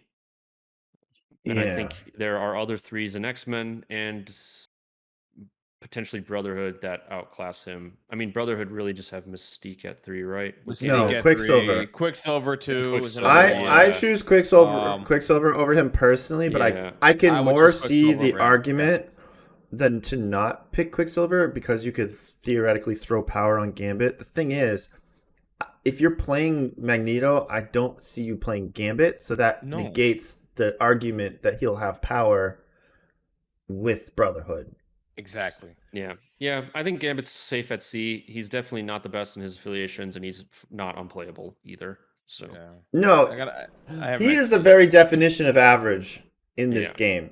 It just makes me sad because I know. he's my favorite. You guys don't have a clue like how much I mean- Gambit. I own all his comics. Like I have I got his picture I mean, on my Cyclops phone. will be living at C tier with Gambit as well if we were doing 4 threats. So, and Daredevil will Yeah. be living in D tier. So C and D respectively. There But- you go. I don't know, man. Look, I'd like to go over quickly though. His biggest crime in my book is that he has terrible action economy.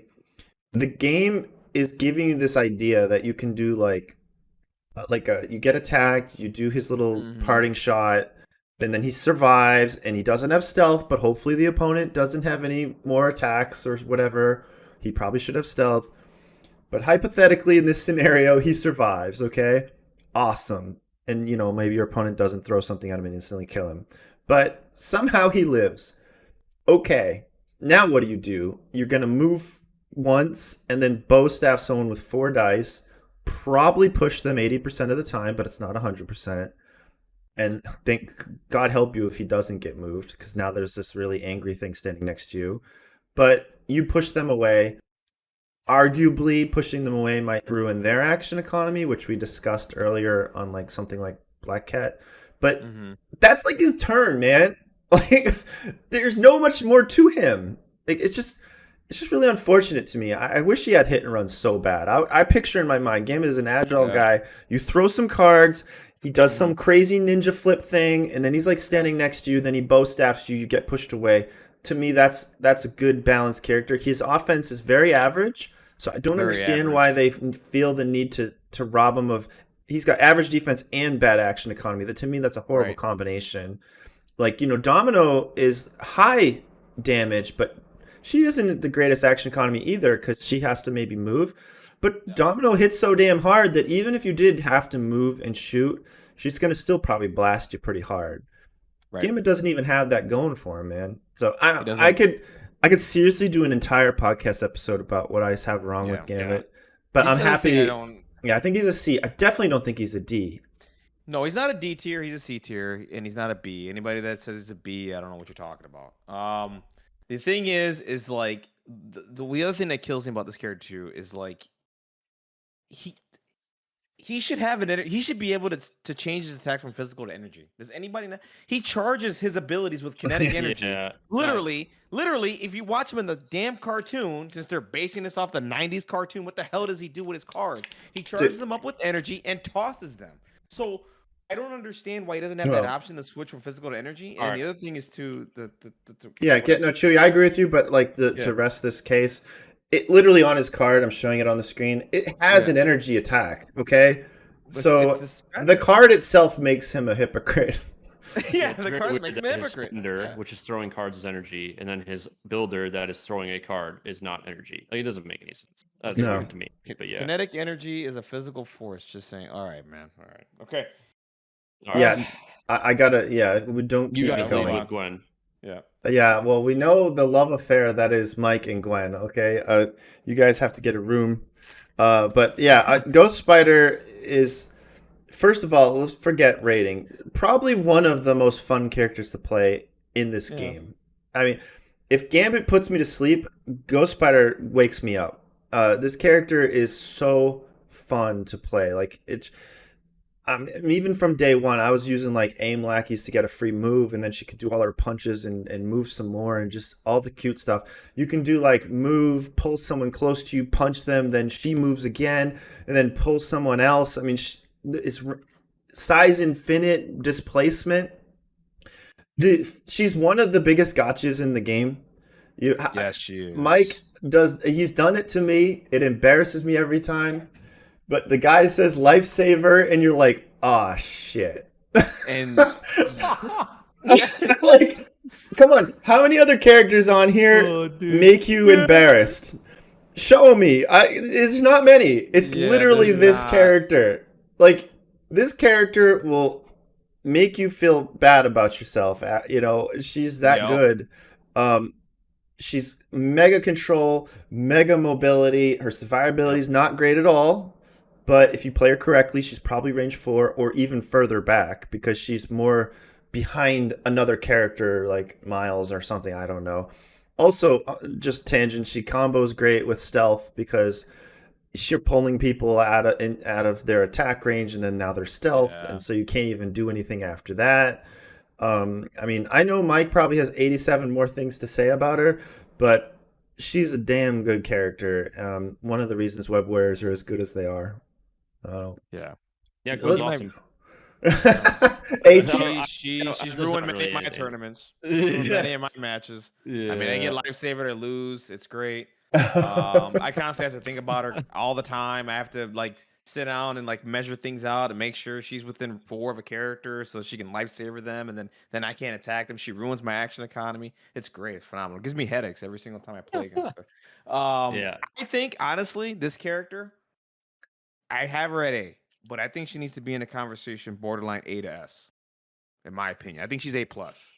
Like, I think she's A plus. I think what doesn't put her S tier is like you said, the survivability. She can dive really quickly, and she Yeah. doesn't have stealth or anything like that, right? But Having access to all webbed up helps her a ton because she can randomly burst people when you need to, and Mhm. that is why she's not splashed as much as you would think.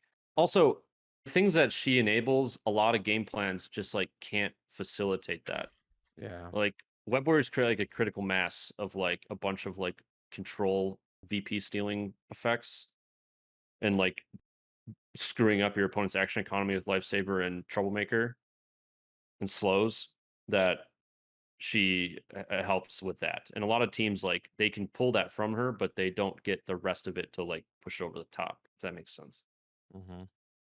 So, I've always said when I have to beat web warriors, it's basically I measure it by if I can take her out. You can take her out. Yeah. If I can daze and KO her like turn 2, 3, I feel pretty good about my Feel win. good, yeah. And if I don't, I'm probably losing, and it makes me real sad. Yeah. I don't think she's overpowered though. I don't think she's S because Chewie, like, she does have weaknesses. She does. She's yeah. 5 health, 333 stats. Yes. That can be sometimes just Ebony Maw throwing a dump truck in your face. Yeah. The smart players won't let you do that, and she'll be far back and protecting things like maybe Toad or whatever. I mean, Yep. she just brings all the obnoxious control that Mike enjoys so much. Yeah, it's insane. I mean, I that's the only reason why I don't put her S. I mean, I think she's A plus though. I think she's just amazing.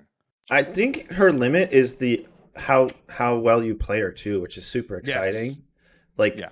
you watch just a random person play her, she probably does die on turn 2 or 3. Oh yeah, I've seen that a lot. By the way, it happens a lot. She makes you feel smart though when you play her well, and that's one of the reasons we even play this game at all. So yeah, I'm cool. good. Yeah, Gwen's great. Say officially, should we put her at A?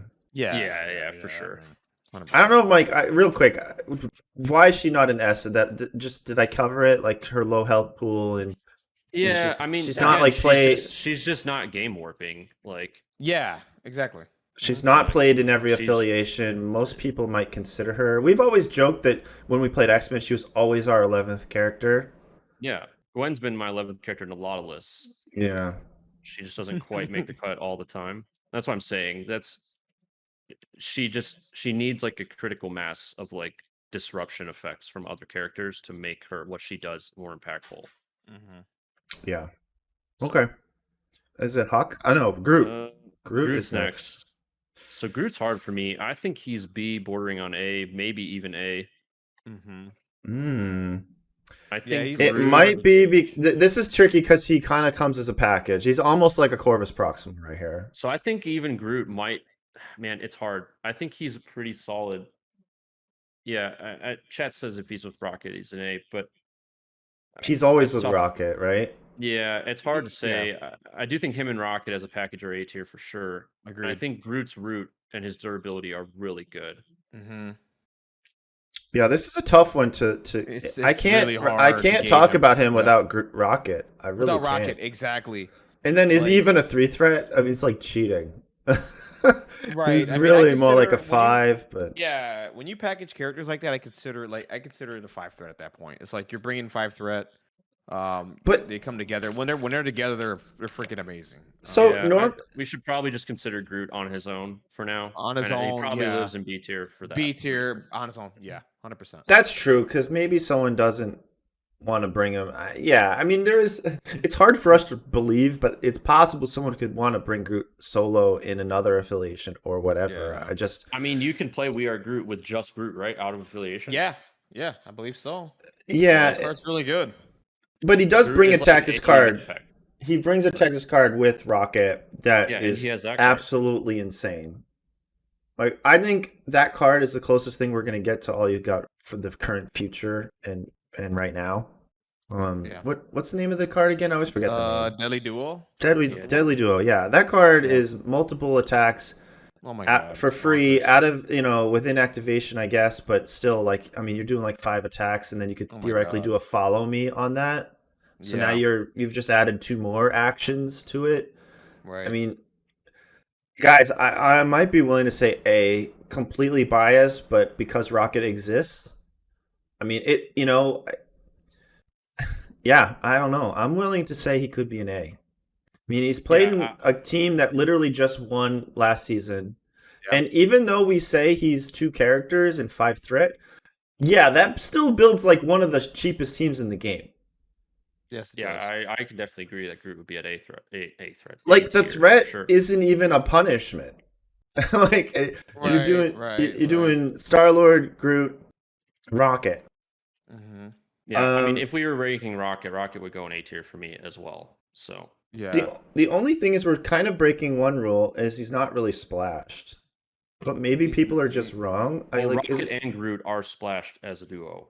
Together. Sure. Yeah. who's splashing them? Just out of like because the Texas Well, card's chat says, unaffiliated. somebody in chat says I'm playing with Shadowland Shadowland, Daredevil. Daredevil. No. I know Sooner was just playing Rocket, right? Or maybe not anymore.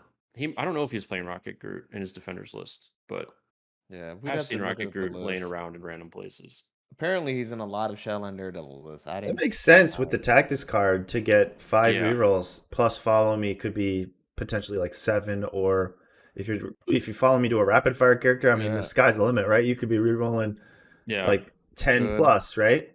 yeah. I think the community's still figuring out. Like, we're still figuring out that Groot is probably good outside of affiliation as well. Yeah. I've Okay. been nothing but impressed with his durability and his His healing root. and yeah. His root is so disruptive It's for so like disruptive. Magneto Thanos Oh my lists. Like, God. it's such a pain in the ass to deal with. Yes, it's really good. Okay. And if you hit him and he like doesn't die, he can just stagger you and throw you. It's like Mhm. boosts up your action kind of even more. He's also a lot Yeah. harder to kill when all you've got Yeah, he's isn't got in the like game. 14 health with healing. He's or got a something like ton of that. health, man. Healing, yeah. Offense is a bit like I don't know. I mean, offense is up because Shadowland Daredevil exists, but we don't have blind obsession and a lot of other nonsense going on right now. Mm-hmm. So True. all right, well we hit up Hawkeye now. Yeah, I think Hawkeye's probably C for me. Yeah. I think He so doesn't do too. enough. He struggles even in the affiliations he's in, which is a telltale sign. Yeah. Granted, he's in affiliations with a lot of competition, so unfortunate for Yeah. him, I guess. He's in Defenders, Avengers, and Shield, Shield. Yeah. and I literally don't think any of them play him. Yeah, it's a toss up in Shield. I Sure, think but Shield, it's just, I mean, it's hard. It's just 'cause Shield doesn't have any like outside. They have to bring a bunch of 3 threats, They do. but he's at least number 3 after Iron Man and Bucky. Mhm. I honestly think it's similar to Gambit. It's just better choices. Yeah, Like you're gonna bring Bucky, and Iron Man's really good now, so that alone is difficult to overcome. So mhm. I'm down with the C for him. Yeah, we'll see here. His defensive stats are not great. He doesn't His have health any pool's low. control So it goes mechanics. really low. Not Yeah. Doesn't much spend control. power well. Nope, Hmm. does not. Hook arrow's okay. I mean, Hook arrow's fine. He Hook pays arrow's for really tactics. good. He pays for tactics The- cards, but that's yeah. less a thing now. Avengers and Defenders don't really have cards that you need to pay for, other than I guess Helios Laser, and Shield has a bunch, but again, it's still probably just Helios Laser. Yeah. Yeah. So I mean, he does have the trick shot, which is a nice cover. And Bucky can help pay for the Helios Laser pretty Bucky well. pays for cards very well. Yes, he does. Yeah. So yeah, I don't know that we should dwell on it. It just No. he's since he's not a control piece, his offense is actually pretty damn average. I mean, he's just a 5 dice attack. It's just a 5 dice attack. He gets to change the types, but that's mostly like a plus or minus 1 die at best. Right. So yeah, and he negates cover, which annoys X-Men or the Magneto card, or maybe on Scoundrels thing. So there's like a little bit of relevancy there, but for the most part, his offense is very average. He's good on action economy, but he's overshadowed, sadly. Yeah. So yeah. All right. Next up is Hood. Row 3. The man, myth, the legend. Yeah. Wait, Heimdall. That's Sorry, Heimdall. Oh, Heimdall. Yeah, you missed Heimdall. I think Heimdall's B tier for me. I think he's B right now. That's a safe place to put him. He's got some really cool stuff that he's bringing to the game right now, and I think everybody's experimenting with him a little bit. I know he's got some legs in Steve Avengers with the -1. Brotherhood, you can do some stuff with fishing and power, and he could do some rerolls there. I think right now it's safe to say B right now. I don't think he's anything less than that. I think you could. Heimdall might even move down to C in the future. I agree. I have not been super possible. impressed with him. I think he's okay. Yeah.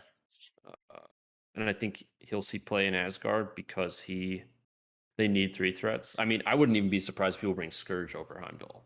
I agree with that statement. Scourge, Valkyrie, Thor, something like that. Well, and Scourge has that super awesome tactics card. I love that card. Well, he needs Enchantress for that, but yes. She's not that bad, but yeah. No, she's good. But it's just more characters you got to pull, right? I am. If he goes to A, it's because somebody in Steve Avengers breaks him entirely in a way that maybe we haven't seen or not ready for. I've seen him in Steve Avengers, and you just ignore him. You let your opponent do their rerolls, and you don't really care, and it's whatever. Like pretty much, he doesn't generate power well at all outside of his 2 that he gets in a turn. Yeah. Like he really needs to spike on an attack, or your opponent needs to try to kill him, and then he magically lives or something. And he's pretty impactful, but other than that, he just kind of stands around. He can buff his stats, he really does. He can buff his defensive stats to be harder to kill. But my strategy personally has been to ignore him, and it's worked out for me. So maybe sometimes you can't ignore someone, but I think B's fine, and I am totally willing to accept him at C at some point in the future. I think he's a little overhyped. I agree. Okay. Who's next? There he is, my boy. There he is. That's The man, A-tier the myth, for the sure. legend. A tier. The young man heals. He's got rapid fire. He works well in Shadowland Daredevil. What else can we say about him? I mean, when he goes to his lizard form, he can kill people. He's just an amazing character. Hood's pretty freaking durable. He's got amazing attacks. All of his attacks are great. He's got a freaking med pack. He's got count blanks on defense. Yeah. He is easily first picked in all of his affiliations, and he's the second most played character in the league. So The only thing we mentioned 5 things, and the only thing he struggles with is he can't move people. That's it. He can't move people, and his flip secures that aren't sword is a little sketch, but that's it. Sure. It's still not that, assuming he's trying to flip things and it's just him. I mean, it's still a pretty decent chance. Yeah. I think it's 50 times 2 dice 50%, right? So I mean, you should get it. I think theory, yes. Yeah. Anyway, I don't know that we dwell on Hood. The healing, no, there's not much to dwell on. attrition, mystic attacks. The super invulnerability is insane. Amazing against throws. All right. Hood's great. Looks like Iron Fist now. There he is. Yep. God, if we did this a year ago, he would end up being here, right? S tier. But I think the meta, by the way, the community has gotten soft on him. Possible A, because Heroes for Hire is still probably top 5 best character tactics card Oh in the my game. god. Yes. I mean, is that Yeah, good. Iron Fist is like B, bordering on A, probably in B. I have him at B. Yeah, I have him at Hmm. B. I Iron mean, Fist is really good. He has good attacks. He yeah. doesn't. He only spends power on his spender. Here's for Hire is Mhm. like one of the best cards in the game, so he has that. And he has super martial artist too, which is He So- does. He's like weirdly durable sometimes. yeah. maybe to explain him and why he's a B and not an A, I can explain why I didn't put him in my X-Men list. Mhm. Is back to our rules, he doesn't have any form of control. He can activate someone, which is kind of control, Mhm. but I mean, that's a once per game thing, right? pretty So, much you're not gonna do it. You're not gonna do it 3 times in the game. You're not. and its reliability is questionable. I mean, I've had games where I've played a lot of Midnight Suns like back in the day, and if I didn't have like the Siege of Darkness card, I just wouldn't be able to even use his card properly. Because if you displace him enough, it's just like not enough range often to like do a, because he does move extremely average. He's a short base, medium move.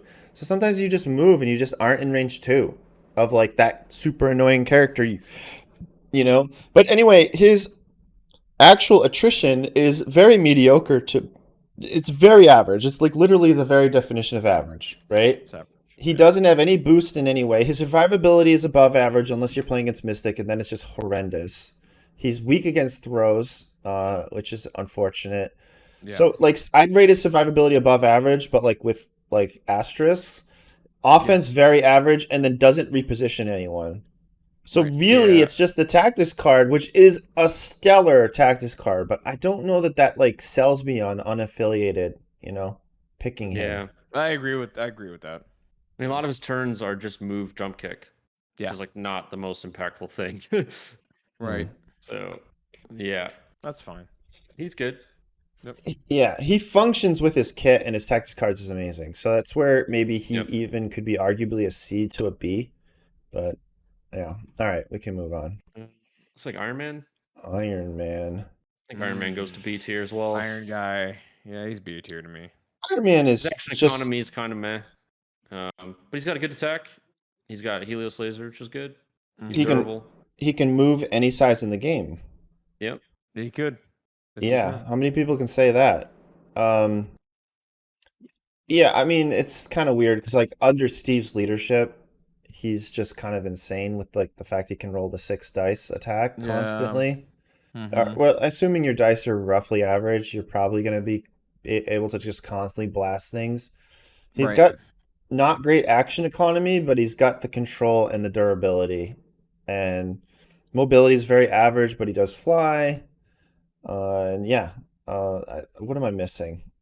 His That's attrition about it. I ability. mean, Yeah, his attrition is it's actually okay. under Steve. It's slightly above average, I guess. But it's Maybe. not like anything crazy. And then Helios Laser is a crazy card sometimes. Yeah, you gotta in have the the- right setup for Helios You laser. do. Like, it's got to be the right kind of opponent. You got to have the right amount of characters that can Yeah. fuel it. Full power. His yeah. attrition's very dice dependent, obviously. Like if you whiff you pay 1 with Steve, whiff your attack, you can't boost again, so it's kind of eh. His spender's not amazing. It's like niche. But he's got his invuln is the best in the game. Like it actually works on everything. I don't know if you know Mhm. that. It's not just enemy effect. So if Really? he was to magically take like 2 damage from a crises or something, he would only take 1. I'm almost Yeah. positive I knew that at one point, but I don't play him enough. There was a period of time when I played him, but Right. So Iron Man's solid. yeah, I think he's just the very definition of like above average. Yeah. Yeah. Pretty much. Yeah. So that's where he's at B tier. So Craven's next. Yes. Ooh boy, Ooh, Craven. I throw him at C for now. I think so too. I think Craven's got a lot of cool things, and he just hasn't had a moment to shine yet. I agree. I feel like on paper there's a decent amount. I mean, expert tracker's cool whenever you get the power. What's the other thing he did? He has a reroll on everything, which is cool too. I don't know where I'm gonna play him at 3 and any other affiliations outside of maybe Spider Foes or maybe Syndicate. I don't know. It's just I don't I know how had to him get in. involved in the game. Like honestly, I just feel like there are games where I play them and it's like, okay, I pulled off expert tracker a lot because he died, right? Not because he did it himself. It's either he died and it was like, okay, cool, I can do expert tracker and put out the +1 die to a bunch of people, and then he just goes away. Um, I don't know. I don't know. Honestly, I I think think C's Craven's a decent fine. character, and he's just Yeah, waiting for there's like something's maybe missing. I think. like a new foes card or a new foe Yeah, leader or something. agreed. Then he probably can come out and do some work. But I think in so the current too. state, he doesn't really get picked in foes even. So, No, but he's not unplayable. He's definitely pretty good sometimes. So sometimes. I put him in my roster for X-Men before AMG blew up the universe with their changes. Yeah. So he was in my like pre-season 8 roster to be official. I found an X-Men because I had actually cut Corvus Proxima. I didn't have anyone like married to the X-Men jump, and he's actually really good with X-Men jump because he can do the like range 2 strike into movement potentially into his range 3 attack, which if you boost the dice, it's like what like geez, I have to look at it. I think it's like 5 or 6 dice on the main attack, and then up with reroll 1, and then it goes to like 7 with yeah, reroll because 1. you do the added dice. Yeah, Jesus. So it's like 7 dice basically with his reroll into like what 8 9 dice. So 7 into 9. I mean, that's pretty damn good. If you have a tracker up, yeah. Yeah, and then if you gain a bunch of power, you can if they somehow live on one, you can do the like corner the beast mechanic. So if they try to move in Yeah. any way, they just die. Which in a game where people are trying to run away a lot with extracts, it's kind of sweet to just like Yeah. put this punishment mechanic. Punish them. Yeah. Yeah, if they absolutely. move. Yeah, I feel like Corner of the Beast is yeah. good. I love Corner of the Beast. It's just Oh, and you also let me just finish this, but like the Yeah. spear thrust gives him a free movement, so Mhm. it gave me kind of this like with the sword discussion we had in a previous episode, basically this idea of like the perfect attack where he could go in, do tons of damage, and then get out, and then he was out in cover basically, and then he might even be able to like grab something and then get out. So it worked out. It pains me to say he's C tier because I do think this is a character that's just dying for attention, and he just Yeah. never gets it. And I don't know what you like. Like Mike said, if there's like an aim lackey card that gives him like a free action, so he could do all the stuff I just mentioned, and Yeah, get foes that get like affiliated card that like help him, or if he just like gets the illicit tech treatment where like a new character comes out with a card that works with him, Mhm. then that could be like really sweet too, right? If the card's good. he's also affiliated Syndicate, which works with Daredevil. The problem is Daredevil just has like so many choices. It's just Yeah, Syndicate's just way too stacked yeah. now. way too stacked, man. That's the problem. He's just one of those characters you look at like maybe, but there's just other people that feel the role a little bit better. Like I kind of want to tell you guys I want him to be B on the same way that Ant-Man is B. I feel like the core of this character actually works, but he needs help. He needs affiliation to needs support help. him. Yeah. Like he can actually be really good. He can, yeah. When I pulled off his I can go things, B with Craven. I've made him work. It's just I'm gonna do it. I'm putting him B. I'm going B. Yeah, I think like Craven. it's under the Ant-Man clause that this is a Okay. solid, good character that just needs a home to like really show off what he can do. And I See that. honestly, the only reason I cut him from my X-Men is I needed more tactics cards, and so I took Deception. Okay. No, I get it. Cool. I can see that with that. Okay. Looks like Lizard's next. Where are you at? There you are, Lizard. Oh boy, A. Lizard goes to A tier. Yeah, I mean he's just best in class, right? Yep. Like there is this class of tanky control character that plays objective well. It's Lizard. Like Lizard is stapled to Kingpin Syndicate, and that's unaffiliated, and that's what we talked about. If a character is really good unaffiliated, that almost always makes them A immediately. And honestly, I think we should just move on because I think talking about Lizard Yeah, is there's dead. nothing more to talk about. This is beating a dead horse. So okay, Yeah. let's. Do we want to I mean- even just a tiny discussion? Why is he not S? Because he Why is he just not doesn't. as- He's his- not good when you have to fight. Really. Yeah, his Like, builder's not. it's a Fortnite builder. It sometimes pops, sometimes doesn't. His He doesn't spender have a can push kill on it. things, but His it's spender can, but I yeah. mean, it's just getting. If let's say for example, if someone ignores him, where's he getting his power from? Really, like, and then that's the reason why he's not there. If he had a nice spender, like it was a 5 or 6 die spender, like that's crazy talk. But if he had something like a 5 die builder or whatever, I think he'd be maybe competing for S tier. Honestly, if he had other ways to gain his power, but right now you can ignore him and he can Yeah, just you sit kind on of 1 or 2 can. power. You can't really, yeah, exactly. That's just why. So Yeah, he's so to be S tier. Well, first probably slammed in all rosters, and that we're not seeing that at all. I mean, we're seeing right, we're Hood not seeing slam. it either. If anyone Yeah. wants to argue over S, maybe Hood's like, "Hey guys, come on." But Yeah. yeah, no, I think he's just really good when you need that thing, and that's like the Kingpin leadership wants it. Yeah. Weirdly, he's probably better with Kingpin than he even is in his own affiliation. I do think that foes are a little confused as an affiliation because it's like they seem like this attrition team that like has these weird like 4 dice attack characters. But yeah, let's just move on. Yeah. So Lockjaw. Uh, Is he B? I think if Inhumans was better, he'd be B. yeah, I think Lockjaw's probably a solid B. Yeah. He's a B. I think all the Inhuman 3 threats are probably Bs, in my opinion. He's a random tech choice that people don't think about. Well, he can actually be anti like Blackwater suck him in strategy. Yep. Because he can on turn 1 teleport people easily. Mhm. And so you just, you moved my character. It'd be a shame if Lockjaw here, such a good boy, just move them back. So no moving has happened this game. He's durable. I liked him with Dormammu, but like he's durable like on a map C. I liked him there where he doesn't have to move too much and he's tanky and he has actually right up with Craven the international bloodhound mechanic where you just chomp on people and make people die with that extra die that you can add. Yeah. Yep. Lockjaw is he's Inhumans only, and he's good in Inhumans. He does unique things. He's even splash sometimes. So Yeah.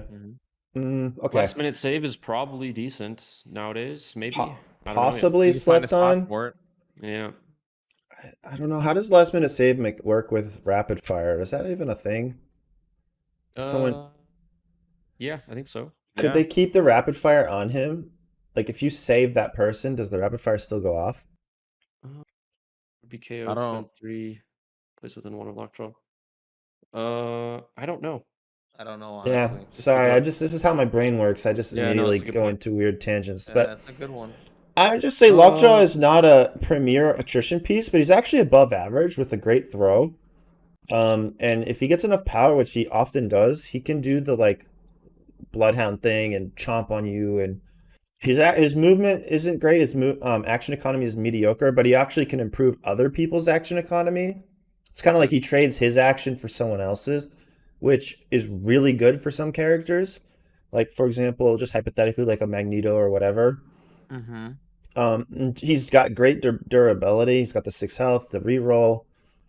Yeah, I'm willing to move on. I don't think we're going to argue this. Lockjaw's just a solid character. He is. Yeah, I'm curious. Chat says the rapid fire would get both shots would go off because I think last mid save got errated too after the enemy effect or something like that. Okay.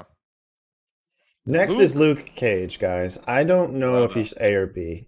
I like him at A. Really? I'm telling you, yes, I do, because he's -1 damage. He's got Heroes for Hire that he can play. He does have a throw. Okay, he's immune to bleed as well. He moves medium. His attacks are nothing to sniff at either. Not that they're great, but I mean, pulling off a stagger with double wild sometimes, that's pretty cool. Not that it's consistent, but that can happen.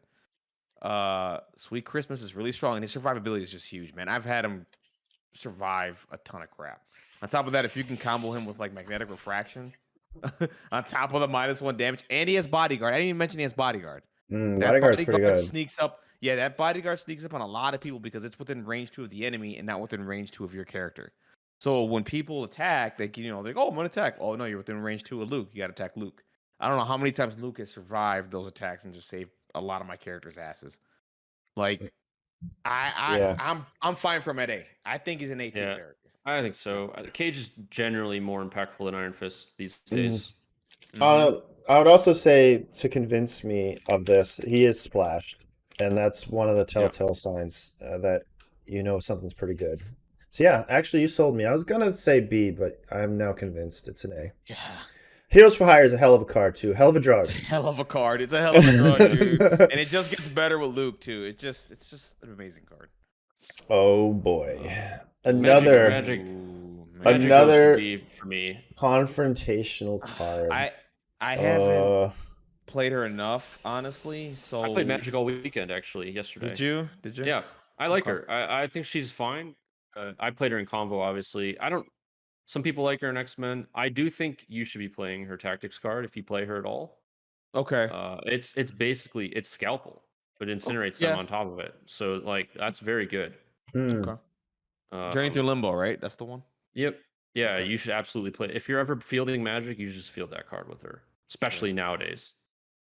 And I think she's very good in combo, especially since their other 3 threats are Mordo and Clea. Clea is not, you don't want to play her, and Mordo's a support character. So if you need like a beater 3, like Magic stack character. Yeah. I think you're right. I think you're right. She to me is C tier if Ironbound books didn't exist. But Ironbound books does exist, so she also spends power very well. Her spender is a Dormammu attack. So like there are games where like she wakes up from days, you could like if you have your tax card online, you could do that, or you can, teleport yourself and then spender them and then builder them. Spender like incinerates them. And you have Pierce on your builder. So like she definitely can put some pain in. Like, I think Magic's pretty decent. Okay. Yeah. I think if you can play her passively for her first few turns and that's okay for the team, then she's gonna work out for you. And I mean the Limbo thing is a whole different conversation. There are gotcha moments you can use that card and do some evil things, like grab some high threat character and just put him in a really horrible place. Yep. So she's got some displacement. I think she's just above average on actual damage, personally. I think it's way oversold. People call her a glass cannon. I would just say she's more like... No, she's not that. She's like a glass pistol. Or honestly, like scalpel's... Scalpel's like a good word because like it implies like precision. And I think you got to use her with precision and kind of go in and maybe chase like squishy stuff too. She has that mobility to potentially chase down like a black cat or like a toad or something. Someone trying to get out of town with an extract. Yeah. So you know what? I'm down with the B. I personally though, if you put her in X-Men, she's a C. I'm not going to accept B for an X-Men member. I get that people want to play her there, but the problem is we're married to Storm right now. Actually, let me asterisk that. If we get a new leader in X-Men, I'm more into it. The problem I have is she's too much redundancy with Storm. Because you can't have your whole team sitting in the back. Eventually, they gotta move. They gotta do something. If all your characters are in the back, then probably you're actually in the front and you didn't realize it. That's just my problem with her. And I gotta be honest, like I see through X-Men goggles a lot of times, and it does blind me potentially to other things. And yeah, I'm down with the Ironbound books. It just makes me sad that a very iconic character is not as welcome currently, at least with her own affiliation. Like, it's just like she's great in Convocation, and even in Convocation, she's a little bit of a role player because I think you're still squeezing other stuff in often with that affiliation. She just kind of makes the numbers work sometimes. So I don't think that Convocation's like screaming to play her first pick. I mean, even Mordo, honestly, I think gets played more than she does. It's her or Mordo. It depends on what you're trying to do. Yeah, for sure. All right, I'm done with that one. I mean, her survivability is a little low, but like books helps a lot, and her Mystic Defense is actually pretty cool. I love the wild like anti-pierce mechanic that they gave us. I think that's really cool. I enjoy that a lot. So all right, Moon Knight. Oh my god, old Mooney. Boy. Moon Knight's B tier for sure. Yeah. I love Moon Knight. I've played so much Moon Knight, but again, like he's most of that's predicated on stealth and all webbed up, which Yeah. Web Warriors is his best affiliation for sure. Mm-hmm. So, Yeah, the only thing about Moon Knight is that people did not agree that he was a great web warrior for a long time, and I think now, hopefully, people have moved on from that argument. I think he's a great web warrior, and I'm so glad that AMG made him a web warrior because I'm not sure that was like an obvious play. Mm-hmm. He could have, yeah. if he was just Midnight Suns. Oh my God, poor Moon Well, he's Knight. defenders too, for what Okay, counts, but- I Defenders don't as well. think Yeah. anyone plays him in No, I Defenders, know that, but Oh, but they he- don't. yeah, we gotta. I can't assume other people know that. Right. But Moon Knight is the gambit I wish I had. I mean, everything about Moon Knight, Dizzard and I still remember. I don't remember many of our podcasts, but I remember when Moon Knight came out and Dizzard and I just gushing over this character. He's so. Can you agree, Mike? He's super fun to play. Like the Yeah, insanity I- mechanic is awesome. Yeah, I mean, a lot of times you just expect that you're going to get nothing a lot of the time, and then you're pleasantly surprised when you get something cool. That's true. That is very true. And that's what's nice about Web Warriors is you don't really care what he gets a You lot of don't. the time. Yeah. So it's just everything's nice to have. Whereas I think if you're playing in Suns, you're really hoping you get like a move action or dice. Yeah, I don't think he gets splashed a lot. No. It's just so many cool. I mean, Hood maybe even outshines him in the rapid fire spam. But Range 4 I don't stealth know. with rapid fire, pretty cool. I wouldn't rule out that like Moon Knight never gets splashed or whatever. It's just so many characters in this game. It's tough. Yeah, no, I don't think he's not A tier. Yeah, he's got a great package though, and I think Yeah. his package is so interesting that like someday something could come out. Like adding dice to his bow staff attack is randomly like super awesome. I think he's more of a character that actually gets better when there's better tactics cards because he played Blind Obsession pretty well. He pays for tactics cards really well. Like there's Moon Knight's one of those characters you have to keep an eye on because if they ever make like aggressive tactics cards, he's like great at doing and using them. Yeah, I mean, I want an alternate art advanced R&D with Moon Knight on it. Yeah. That'd be dope, dude. I would love it. Yeah. All right, let's go. Move on. Moon Knight's great though. Yep. Yeah, Who's yeah. next? Kamala? Who is next?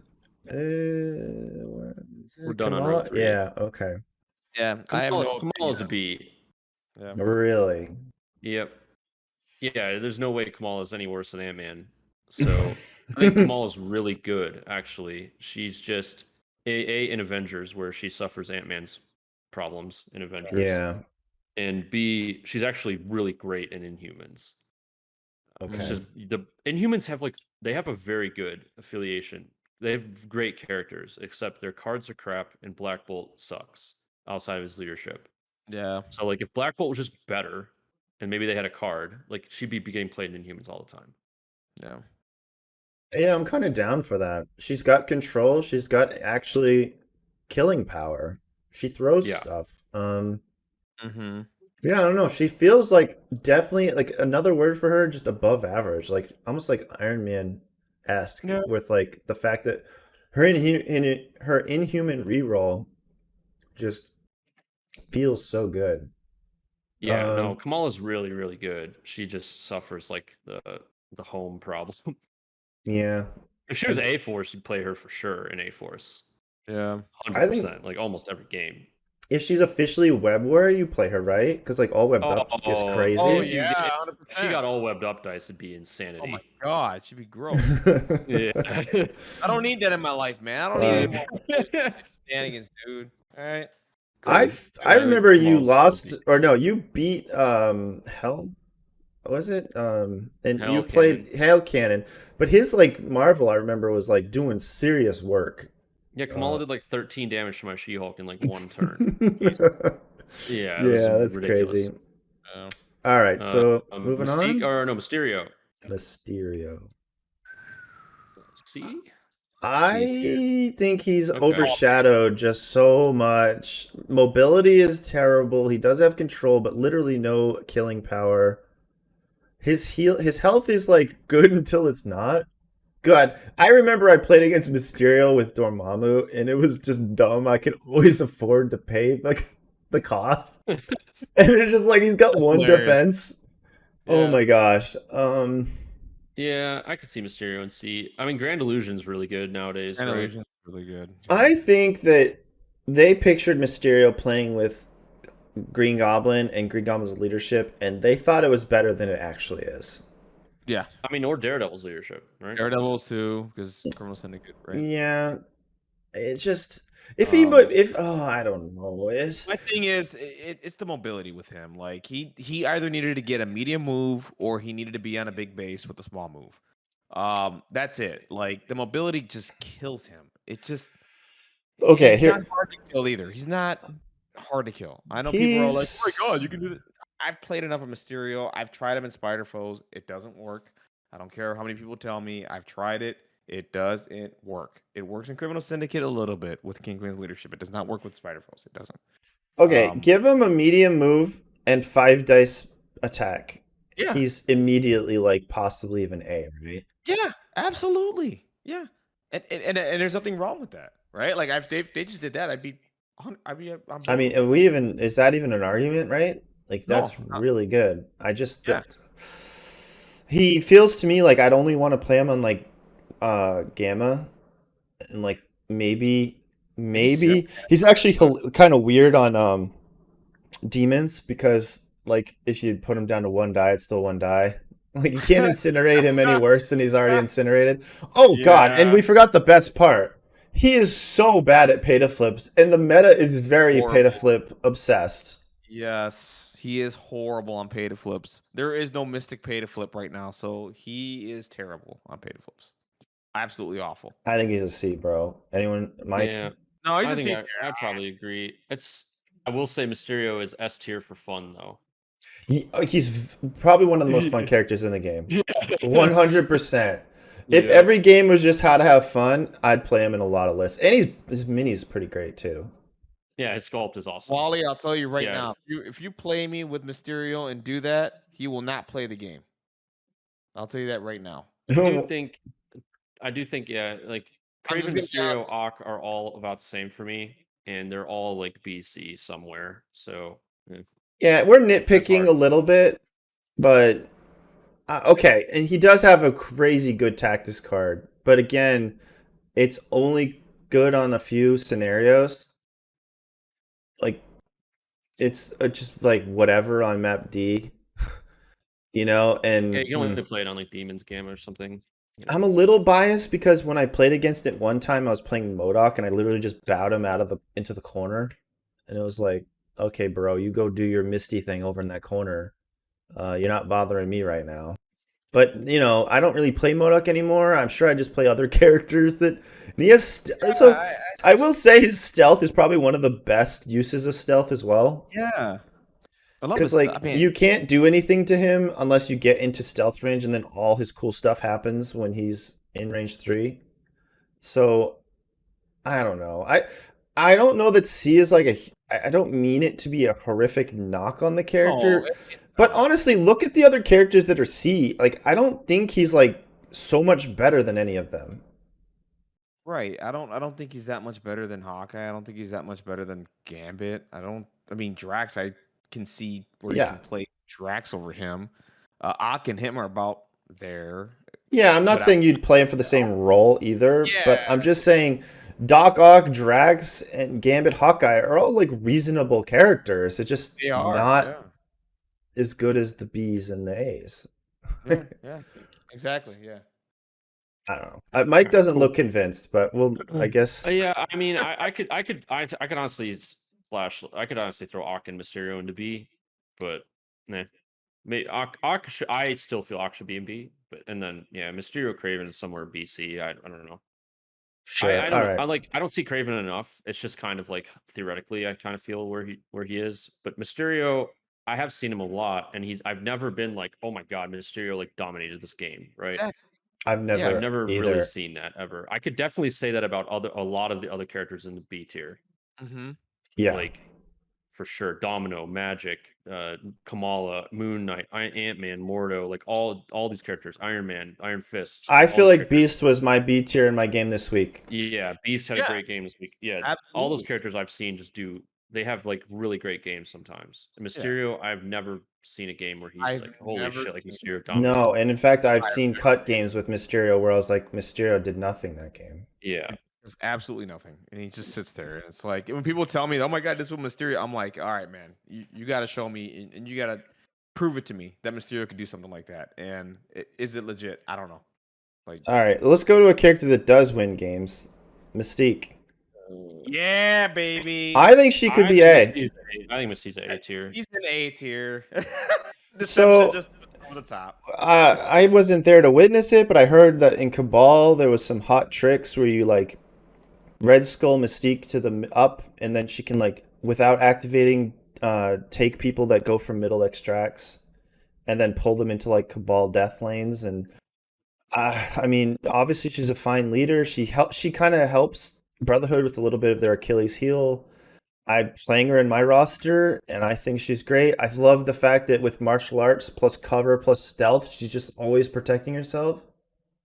Shapeshifter, we want to talk about fun. Maybe it's not like as like one-to-one fun for everyone, but I get such a kick out of the idea of Shapeshifter. I love playing it. I love the face my Yeah. opponent makes when I'm using it on them. I You got know, you, for sure. it just feels so like Mystique.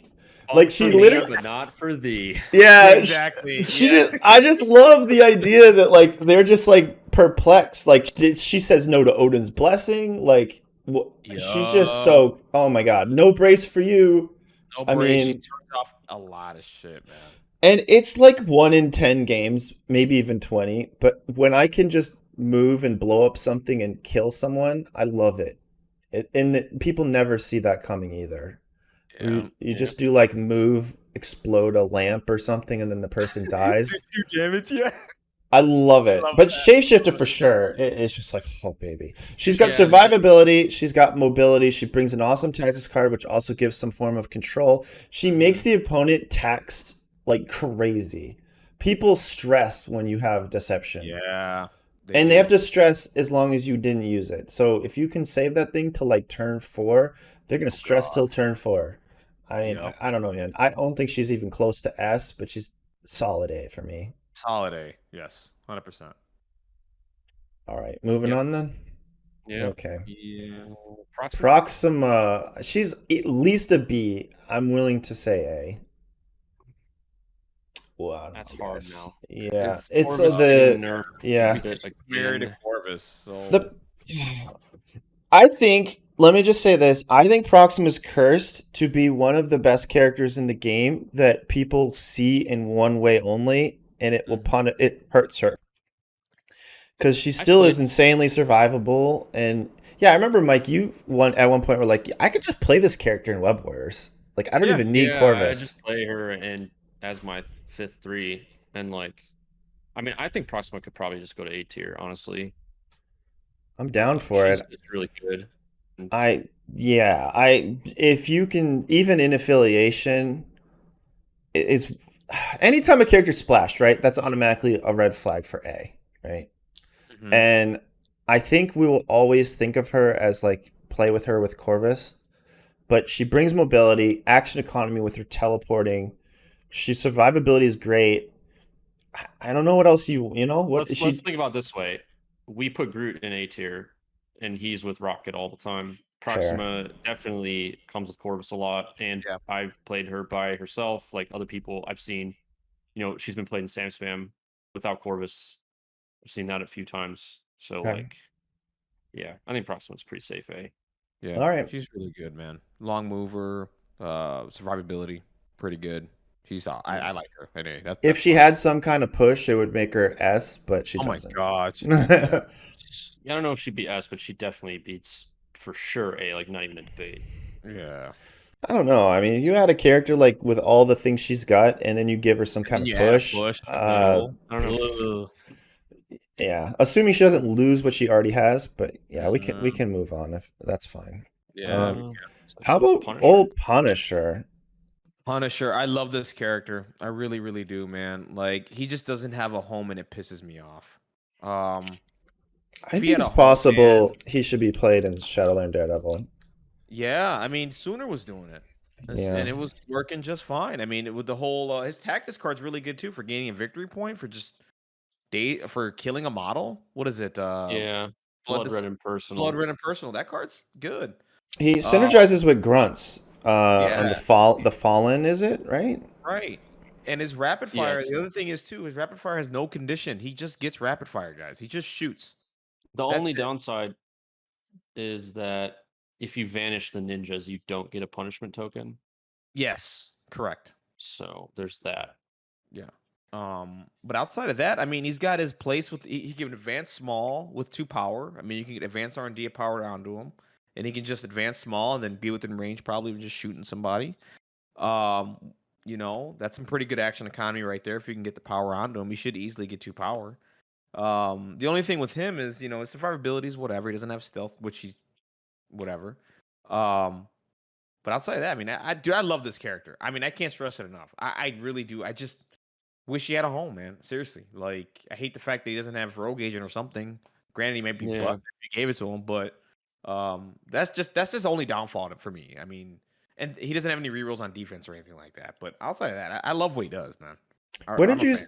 I didn't hear you. What did you say about the punishment token? If you vanish your ninjas, you don't get a punishment token. You don't get one, right? Okay, because the enemy effect has to do it. Okay. Yeah. My biggest thing with this guy is, and I didn't realize this because I wasn't playing lists where things were dying all the time, Right. but aim shot plus the punishment tokens is where it's at. That's Oh like, yeah, it's brutal. Oh yeah, it is. yeah. Stun and slow is pretty brutal too, but yeah, I think he's fine at B. I think he's a fine B, man. I cannot say enough that he should be in the Midnight Suns. Yeah, Yeah. absolutely. He should have been a Midnight Sun affiliated character. I agree with that. I don't know why he's not there, but whatever. You know, poor Punisher. He is a fun character to play too. By the way, he's pretty Yeah. fun. Yeah, He's got all guaranteed rapid fire. Pretty sweet. Guaranteed rapid fire. Yeah, I mean, he's got like kind of a charge too, right? Like a Spec Ops. yeah. is, Spec like, Ops. Yeah. basically a charge. That's the action economy we always keep Action talking economy is- about. Yeah, Um, it's good. he brings the action economy. His offense is like, it depends how you rate rapid fire, but I think it's like a bit above average. And then you add in the action economy that helps him out, of course. Yeah. Yep. And I do think he just synergizes with grunts, which didn't exist until recently. So Right. yeah, I think stocks are up on Punisher, which makes me happy.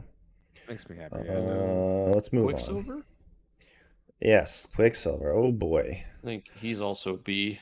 I think he's got to be B just because I pick him over Gambit and it's not for bias. Like, I actually like him. I've also played a fair number of Quicksilver and Dormammu, and it's fun. Like, Yeah. it's very, like, situational. Has to be, his tactics card has to work. Unfortunately, it only works on, it's not civilians, it's assets. Which I wish it was both, but that's not for me to decide. And, but he's not like as fun as I wished he would be, but he's still kind of being like an imp, which I kind of enjoy. Yeah, he's like 3-threat Toad. Yeah. Um, And when he Yeah, I doesn't think- die, it's actually fun. And I love when he can trickster up things. Like, I've actually had him trickster up size 4, and that just feels great as well. So, yeah, I think Quicksilver's a solid role player. yeah. Same. He's unique, though, that he doesn't fit the obvious descriptions we've gave because he doesn't actually move things and he doesn't kill things. His survivability is above average. His mobility is super high. Super high. But I think his tactics card for me also, I think we imply it, but we should say it. In my opinion, it's either he's in some crazy swarm like pay to flip situation where he's just being obnoxious, or he's like actively able to steal things from people that really like put him up to where he is. And kind of like Beast, he's like got these like situations where he's like a good above average character, and then other situations where he's kind of mediocre doing nothing. Agreed. So, all right, we'll leave him at B and move on. Who's next? Who is next? Who is? Shuri. Shuri is now down to B tier, in my opinion. Yeah. She was A way long ago. Yeah. She's just B now. Yeah, I think Shuri's a solid role player. Like, she's good in A-Force, good in Wakanda. Yeah. Those are her affiliations, and she doesn't bring any cards. Not really Pushes- splashed anymore. No. Pushes Flashed, yeah. I mean, size 3 is nothing to sniff at, but still, it's not as Yeah. effective as it used to be. She's just a good support character along the lines of Mordo and Heimdall, whatever. Agreed. Lockjaw. And she and was people later. nerfed. If she wasn't nerfed, she may actually be S or something. Oh or A. god, she would be S tier. I mean, moving all sizes is stocks are up on Yeah, that. being able to move Juggernaut nowadays and Hulk would be really sick. Yeah. Which is why they nerfed it. Yeah. Dude, I could imagine some X-Men jumping. I'm gonna move on, but I do have one story long ago when I played early Black Order and I did Shuri double push against Black Order and then did Cosmic Invigorate and did it again. Yeah. And it was against like Black Dwarf and Ebony Maw back in the day. Oh my god, that felt good. But Yeah. not legal anymore. Right. Okay, Sin. Oh Sin. god. I think Sin's a C for me. I don't have. Yeah. If Crossbones is a C, Sin's got to be a C. This is a Yeah. C, exactly. Yeah. Alyssa Tech's good. She's got auto rapid fire, and that's basically all she's good for. I That is think. it, man. She I makes don't know. Crossbones stealth too, I good. guess. She makes Crossbones good. She's got stealth. Husband and wife is good with crossbones. I'm gonna say I've actually played probably like 20 or 30 games with her. I've never had her die, and that's Yeah. crazy because she has 4 health on her front side. Yeah. I've never had her die. Yeah, It's I mean, never stealth hit and happened. run with rapid fire is kind of cool interaction. Illicit tech hit and run. And If you can illicit do tech it on is turn fun, yeah. 2 Tech as with well, Infinity, right? Yeah. Yeah. Yeah, do Infinity. She gets the extra power. Do the illicit tech hit and run combo. Oh baby, that's fun as hell. It's Yeah. so good. I think we can leave it at that. I think her Yeah, we can do that. leadership is a little leaves some to be desired, but that's not what we're talking about. Right. Scourge. Scourge is probably B character for now. I don't know where it. I need to see him more, Yeah. but I've liked him in like the 1 or 2 games I've seen him so far. I'm gonna say he's a solid B, and I wouldn't even dispute that. I think there's a possibility in the future he sneaks into A. But for now, I'm more than happy to leave him Yeah, at B. it's still too early for Scourge, but I do think he's B. I don't think he'll go lower than that. Being in Cabal helps a lot for him. Yeah. Yes, it does. Yes. Dark Rain is a hell of a card. Enchantress is also in Cabal, so it Yup. might be that like his awesome tactics card is awesome for Cabal. Like Yep. I'm down for that shit. I'm really And really then he's down. gaining extra power too, so his gainer goes from 1 to 2 because of Red Skull's leadership too. So Yeah, he's and the chance it does damage is pretty good, right? pretty good. Yeah, it's pretty. Quite, It's, a safe- it's above average. You want to talk about Yeah. above average rolls? I mean, arguably he strikes better than X23. I mean, I guess Pierce is a thing, but you're Yeah. rolling 6 initial dice, which means more chance for crits, Yeah. which is better than a reroll. So, True. man, I'm not gonna go nuts over him, but I think his tactics card plus just he's pretty cool. Yep. Yeah. Okay. What Miles? Ooh, Miles. Miles. Miles is A or B. A or B, honestly. You could say Jacob splashing Miles in? No, I he's think not. he is. Is? He has He is. Gwen at least. He He- might have Miles. I don't know for I sure. think Miles is under Splash. Like I think he has a solid case to be in Steve Vengers a lot of the time. Steve Vengers. Yeah, Remember, one he power, was one in. swing. He was at one point a key player in the Dormammu list. Yeah. Yeah. Dude, I could see him being an A, honestly. Yeah. Yeah, I mean, for me personally, I think Miles is an A tier character, but depends on I'll go. what. and this isn't about his leadership. We're not bringing that up. No. He's Um, got stealth. I'm sorry. He's got stealth. He can do web swing for 1 and Steve Vengers and all that stuff. he's so- got the spider sense to be good against throws, which is great. He's Good action displaced his characters. He's got action economy from his jump. Yeah. I could see people complain that like he only has a 4 dice attack, but you add in the action economy and then also that jump just so happens to add dice as well. It really does even out to be great. Plus, his wilds are like auto damage because it just throws you. Yeah. Yeah. Throws And most of the cast. it throws one of the best forms of displacement in this game. Yep. The negative is it does require an action to do the throw, but he gets the action economy off the jump. So Right. He's high up And on Venom Survivor. Blast just Yeah. randomly Venom wins Blast. games. Yeah. Yep, Venom Blast randomly just steals extracts, which is a form of control in itself. Yep. I'm down with an A, honestly. Down with A. Yeah. Cool. Okay. Yeah, Miles is Possibly undersplashed, really. I believe you. Star-Lord? Star-Lord B? I think Star-Lord goes to A now with his buffs. Okay, we're not going to involve the leadership, though. I guess Star-Lord doesn't really get splashed, maybe? No, and we're not talking about the leadership, because, I Yeah, mean, okay. it's a top-tier leadership, but that's not what we're here about. Well, wasn't Yeah. didn't they add hit and run? Wasn't that something that was new? Or did they always No, he's always He had it. gained hit and run in the errata. Did he? gained hit and Oh run. my! Yes, he Wow! did. I Yes, he did. forgot. I forgot. That's crazy. Yeah, he was Oh. terrible pre-errata. Holy Awful. crap! Horrible. Yeah. Run now, so you have to really think about his action economy too. So the funny Like- thing is, he used to be to me the epitome of character that every character starts as. Mm-hmm. Like he was just like generic 333, generic health, generic attack, Right. no action economy, and then from there AMG makes a character. And I'm glad, Yeah. like, and now Yeah. he's not that. Like you guys say he's half hit and run. I think I blocked it out of my memory that he didn't have hit and run. That's just sad. Yeah, he didn't Um, have it at all. That was new. Funny. I wish Gambit had hit and run, but yeah. Damn. Okay. Well, yeah. I think he's just a solid B. You have to take him anyway in Guardians. No one splashes him, but he's fine. I don't know what else to say. Yeah, no, There's not much good. to say with him. He's just solid. He's pretty straightforward character. These tier lists are nearly impossible to do with leaders, honestly.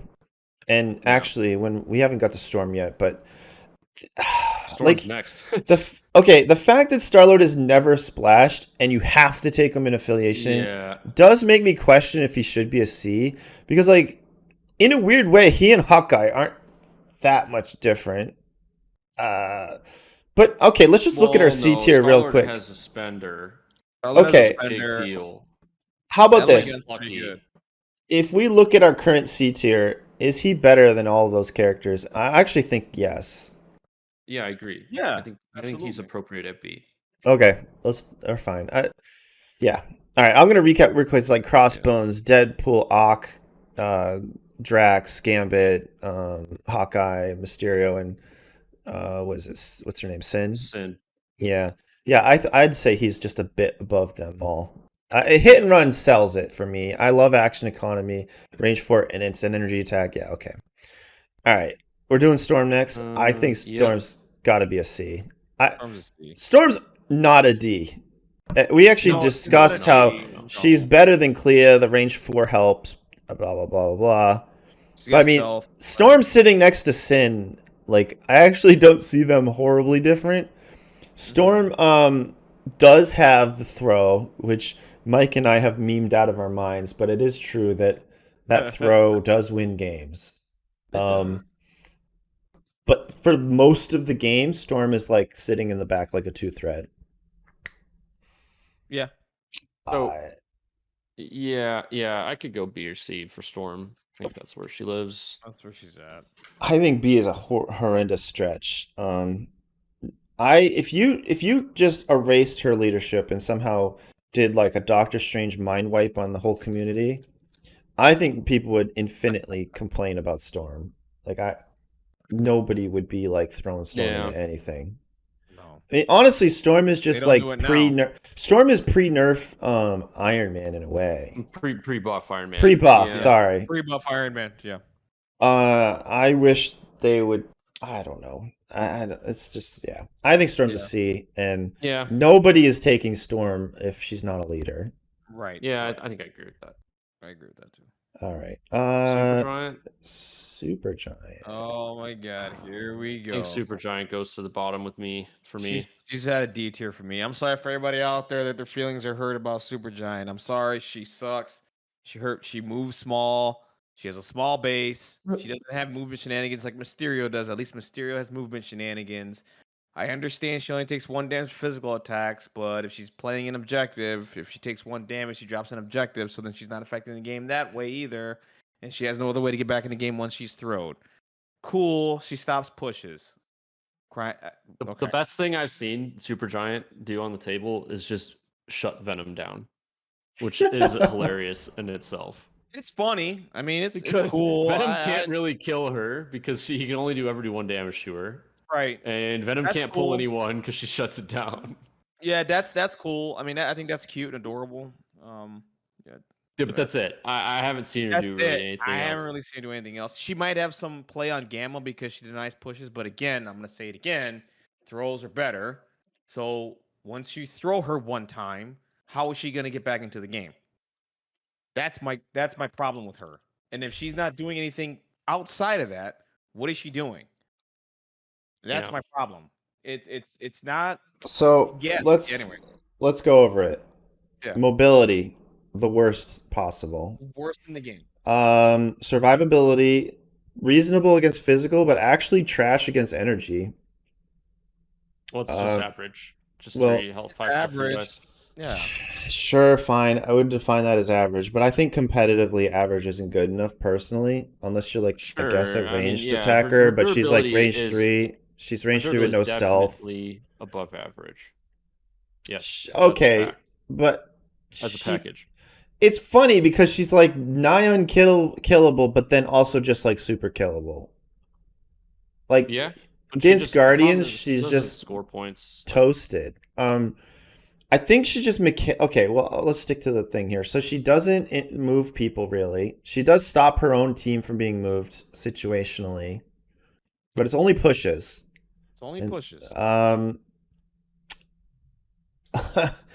What else? So attrition below average. I mean, yeah, her best literally the most damage she can do is a 5 dice attack. It's a 5 dice at attack. range 3. Yeah, and she's not mobile. And then action economy, I mean, it's just like nothing really. There's no action economy, nothing. And it's just I mean, honestly, she suffers from the same sin of Colossus, where like if you're not moving people, you need to be like doing something else. They're both short movers. Like survivability alone is like not enough to promote a character being good. Right. And then I'm just gonna say she's also just this is mean, but it's poorly designed. Like her spender like makes no sense, and submit doesn't influence all the different objectives of the game, and it's like civilians are very few. You mean Supreme? Oh no, that is the submit. Yeah, submit. You're never gonna use submit. Submit needs to be reworded to be all assets and citizens. Yes. I keep hearing people try to say, "Well, you can't mind control an asset." Yeah, but there's human beings on the planet Earth that you just some random citizen just picks it up for you and walks it over. Or why can't she just use her telekinetic powers to pick up the fucking asset and give it to her? Or the civilian. I don't know. Like, yeah, I think we're being. I don't want to beat a dead horse. I think, but she's a little broken mechanically, and based on our 5 pillars, she's just kind of not exciting in any way. All right, you want to move on, guys? Yeah, Taskmaster. Yeah. I think Taskmaster C. Yeah, I think he's a C, but might actually be one of the highest C's there is. Taskmaster is not a bad character. He's just like so average, and like I wish his shield throw could gain power personally. Like I don't know if Sam can do it, why can't he? Yeah, I mean, Taskmaster hasn't aged very well. I mean, he's good into rapid fire, which is meta. Yeah, I mean he goes up to 5 dice, which is all right. A lot of times rapid fire shoots outside his martial artist range, which Oh, wait a minute. Wait, does his ability only range restricted? It's been a while since I played him. No, he gets extra dice as soon as he's attacked again. He just won't count blanks. I'm trying to remember. Oh, he doesn't do the reflexes thing out of range 3. Right. Yeah. Yeah, that's unfortunate. Weirdly enough, I find the reflexes, especially once you get into the 6 dice, it's actually pretty decent ability. It is, yeah. It can definitely pump out like 1 to 2 hits, and it can be pretty scary. So it's weirdly mechanical though, because like if like you can push him out of 3, then it like doesn't work. Yeah. Which I don't know. There's characters that can do that. I don't like that his shield throw doesn't give him power for the same way that Yeah, it Sam's definitely does hasn't give aged power. well since Steve got fixed and Sam got released. Exactly. He's part of like Team Shield Throw, but didn't get any of the buffs. Yeah. I think C's whatever. I don't know. He's in Shield and they don't even play him. I Yeah. splashed him in X-Men. He was actually reasonable there, but I got better stuff. He doesn't do attrition or control at all. He's just got the stats of like a normal random character, but yet he's expected to, I guess, kill stuff. It's just weird. Mhm. Yeah. All right, we can move on. It's not exciting to talk about. Yeah. What, Valkyrie? Valk. I think Valkyrie's B now since she's been changed. I think her affiliations really like playing her. Like I play her in A-Force and Asgard and Defenders for sure. I think Valk's mysterious because on paper, according to the 5 things, she's got good action economy, she's got killing power, she's got control. Her weakness is dying, but she does have the 6 health, so that helps a little. She's a little bit of slightly above average defensively. And then her mobility is like average, but like you add in the charge, it's kind of above average, right? So on paper, she probably should be like S or A, but I don't know. The game is just like, for some reason, moved away from her. And Yeah, it's hard to justify. Like I said, I think all the affiliations have solid cores now that are affiliated. And they like splash for the 4 threats because I think the 4 threats are a lot more imbalanced as a whole.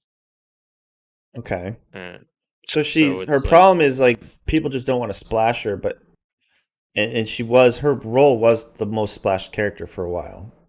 yeah, a lot of affiliations didn't have a slew of 3 threats that were all great, you know?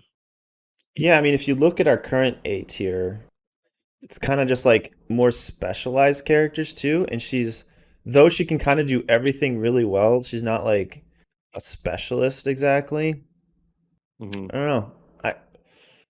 Yeah, Val could definitely go to A tier. She could be A. Yeah, I- Valkyrie's play more. an A tier, I think. Do you think so? Oh yeah, she's still fine. I mean, the only thing that changed with her is her throw went to 3 power. She still can charge. Yeah. Do her I will say thing, too, I if mean- Dormammu magically gets buffed in some way, she suddenly is like definitely Oh being my played God. there. Oh She yeah. was a we should probably put workhorse. Falcon A. I mean, I'm even questioning if Miles should be B tier right now. I think Really? Yeah. because Jacob's actually not playing Miles. Oh, he's Okay. not. No, I haven't seen Miles Oh. splash to be honest. Even if I think maybe he should be, but I guess But- he just isn't. So I just think Wakanda was playing him in the Wakanda wave, and that was very effective. yeah, and it was like Valkyrie, and then you pick Gwen or him. But those were a long time ago. And I mean, yeah, like history is, we're constantly shifting. But keep in mind, these are tier lists of just the character, not like so much the meta or what exists now. And yeah, you just don't know what the future could be. But like as a character, I don't know. I think Miles has a lot to offer. That's you fair. know, yeah, it's nitpicky too because he could be like a Yeah. high B, low A. I yeah. mean, it's not worth. Yeah, I think we could leave Valkyrie. Moving leave on, her- we could leave yeah. Valkyrie at A. I think, yeah. I think Everyone she who's should be played A her- too, and yeah. I do see myself playing her if the right situations happen. Like Yeah. the Dormammu thing absolutely. was freaking godlike. I was badass. Yeah. Yeah. Viper next. Viper. Yeah, I think Viper goes to D tier. D tier. I have nothing to say about the character. I just don't know what honestly, I think I've seen her in one game, maybe ever. I've never seen her in a game played. I've never played her myself. I've never wanted to play her. It's just I look at her card and I'm like, what do you really do for me that other characters aren't doing? Oh my god! How is she? Look at these stats. Dude, Yeah, just so look at her. Viper, she has like she has Gwen's stat line. She has like mediocre attacks, and then she has grappling hook, martial prowess, and stealth. I've said this in Discord. She's basically Black Cat without the steal. Basically, Yeah, or she doesn't have any of the things that makes Black Cat amazing. You like the stagger, which we talked about, stealing She other doesn't people's have, action like, the economy. Yeah, she doesn't have auto stagger. She doesn't have no mods when defending or when you're attacking her. And she doesn't have the steal. Yeah, so Like, she's not those are, stealing. like, She's Black not Cat's best attrition. things. She's not controlling. Her survivability at best is above average. Her only good attribute is the long move and the jump. So her mobility is off the charts. Well, she's got stealth too, right? But again, I mean, I okay, don't so know. people are going to say, we got to defend the character correctly, but people are going to say Coiled Serpent and Stealth. That's what people are going to say. That's what they're gonna say. You know that, yeah. I think that puts her just barely above average. Just the same way, though, Black Cat has the Stealth and no rerolls. Like, I really think this is basically, we're looking at Black Cat. They're very similar. Yeah, very similar. Yeah. Very It similar. just doesn't have Black Cat's Good like abilities. Good toolbox abilities, of exactly. objective play. Yeah. Right. She poisons and stuns are like very whatever. I mean, Yeah. And honestly, everything about Proxima is why she's not good. And if you don't, Yeah, Proxima is also just a better version of this character. It's just yeah. a better version of her. Yeah. indestructible over stealth, yeah, okay, I'm in. You know, Yeah. That same here. I don't want to dwell on Viper. I feel though I we don't. there are gonna be people who disagree with us, and I've had this conversation like for hours on Discord. For some reason, some people actually heavily defend this character, and maybe since we're getting kind of late on time, like we can't spend as the time we need. No. But Yeah. I'm telling you guys, just grab Proxima, grab Black Cat, and who are, by the way, A tier characters on our list, and then look at Viper, and you tell me how you can rationalize that. Right. Exactly. Okay. Oh, Wasp.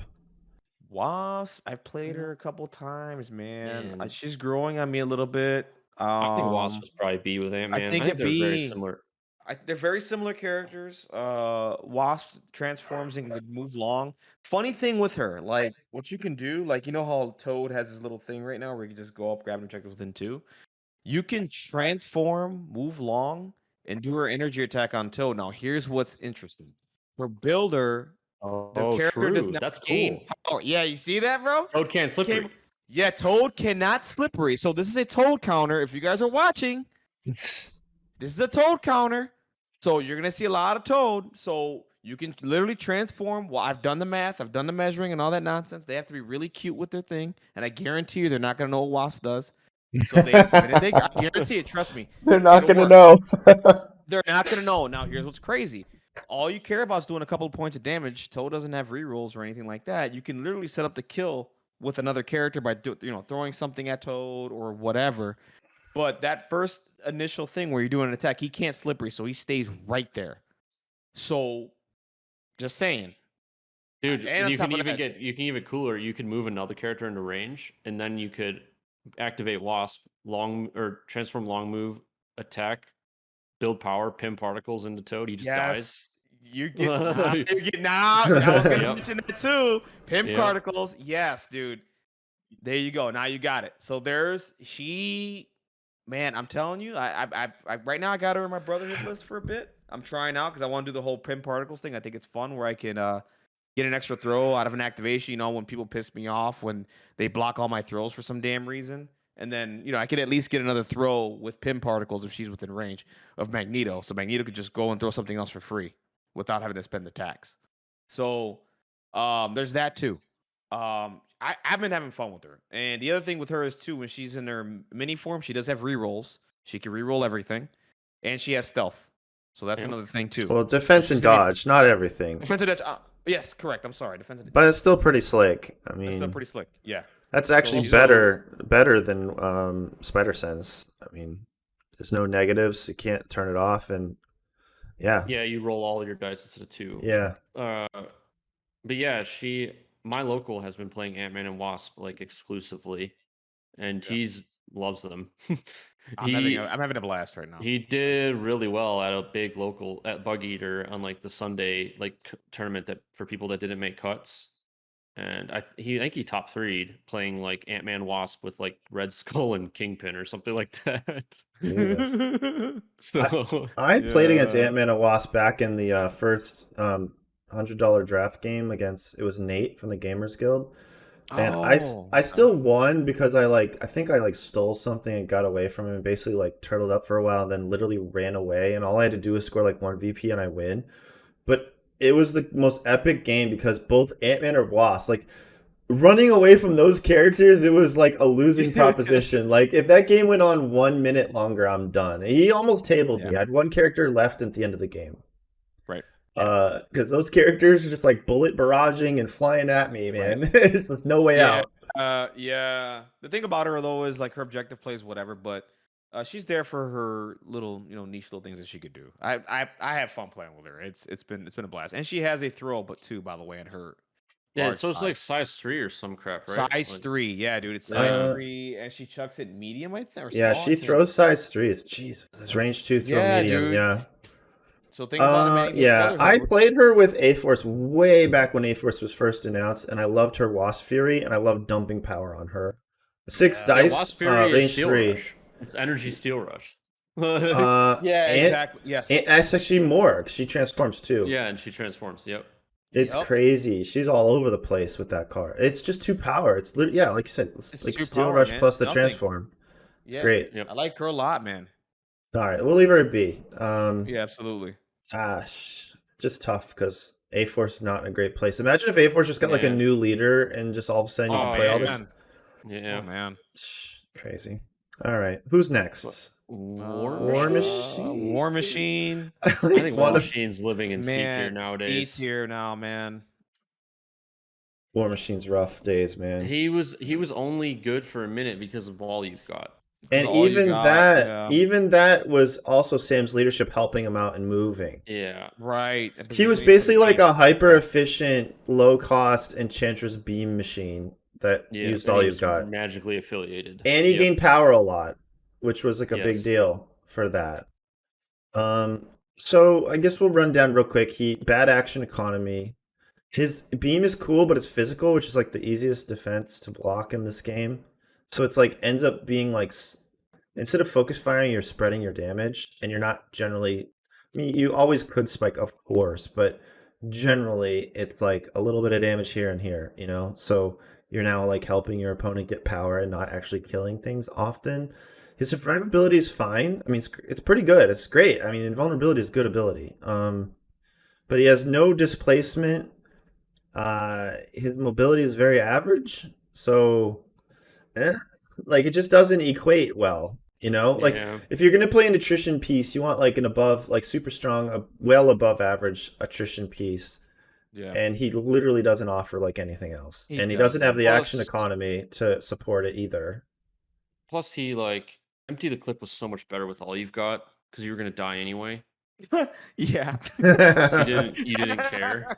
Yeah, you really didn't care. Yeah, that's funny, Yeah. dude. You're right about that. That was fun. I Yeah, all hated you've when got people. definitely made this character good. Manix here. Yeah, it did. Yes, it did. Yeah. Okay. I don't think he's that great nowadays. Yeah. Oh Let's- boy, Bucky. Oh, Bucky. Buckster. Maybe? He's Maybe. put him in S tier. No, Put his no. ass in. I'm kidding. Maybe. He's borderline. He's A to S. I think Shaolin Daredevil puts him S tier. But he's upper A. Like he's rogue agent. He goes with he can go in every affiliation. He has your affiliation. Range 5 rapid fire is nutty. His stupid Hydra tactics, which is not once per turn. He can just hop, shoot, and then whatever. He's insane. He's just solid, man. And I'm happy to say that because he was in a rough spot for a long pre-buff time. Bucky is in D tier with Viper. Absolutely, he was. So yeah, so he jumped significantly, like because of the errata. So others had him at D tier when the errata came out. Not gonna say names, but he definitely wasn't there. So He does have his struggles. He hates cover. yeah. Well, yeah. I He mean, doesn't love cover. He's He still does decently not fragile. control. He has still fragile. Okay, right? I always say he doesn't have control, and then someone always has to tell me that yes, he pushes on the spender. So he pushes yeah, on a spender. Yes, I agree. He pushes on the spender. That's still like a once per game movement, really. yeah. Okay, the chat says everyone hates cover. I get it, but like Bucky's offense is like how much damage he does, and so he could theoretically gain none. And then you add in cover, and sometimes you just don't hit the person. So it's just it happens. It happened against me when I had Brotherhood with refraction and all that. It can happen, right? But his potential's too high, man. He's gonna roll a lot of dice at you. When you roll a lot of dice at people, more times than not, you're gonna be successful, right? Granted, there are times where it's sad and it doesn't happen, but the chances are in your favor if you keep rolling dice. So I think he's overtuned, but I don't think that makes him S tier because it still is not encouraging people to splash him up like super aggressively. He still only does attrition, and I felt always that if you want to be only good at attrition, you need to be very, very good at attrition because like, most of this game is really about VPs and scoring points and moving characters around and just have like causing stress for your opponent in that manner. And so characters like Baron Zemo and Bucky, this is what they do. There's nothing else. They don't have another plan.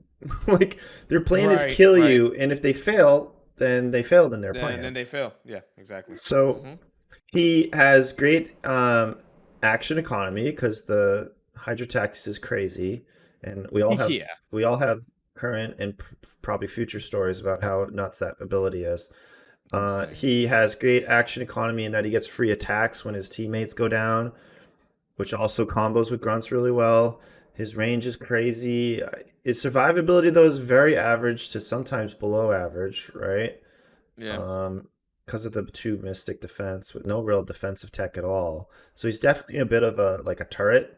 Yeah, he's a turret. He's a long range turret. Mobility very average, but Hydra Tactics kind of makes that a little muddied. So he can actually just have insane mobility randomly. And oftentimes he doesn't have to move because it's range 5. So he doesn't even. His mobility is like average to good enough for whatever he's doing anyway, so it's not really like a negative, right? Right. Correct. So yeah, I think this character is a soft, potentially close to S tier character, but he's close. He's top of the top A. Yeah, top of the top A. Yeah, absolutely. All right. That's no question there. Any final thoughts on Bucky?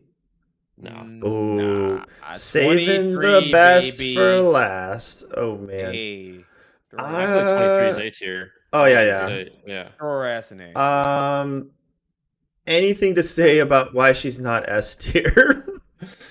I gotta say, like from day one playing against this character, because Dizzard had a love affair, I had to play against this character in all my practice games for like a month or two. Yeah. This character scared the crap out of me, man. Yeah, she does. Dude, she still scares the crap out of me. And but like there could be all kinds of much more exciting characters on the table. It could be, I don't know, even like Magneto or something. I don't know. But like I still would be like, oh my God, I cannot let X-23 get near me.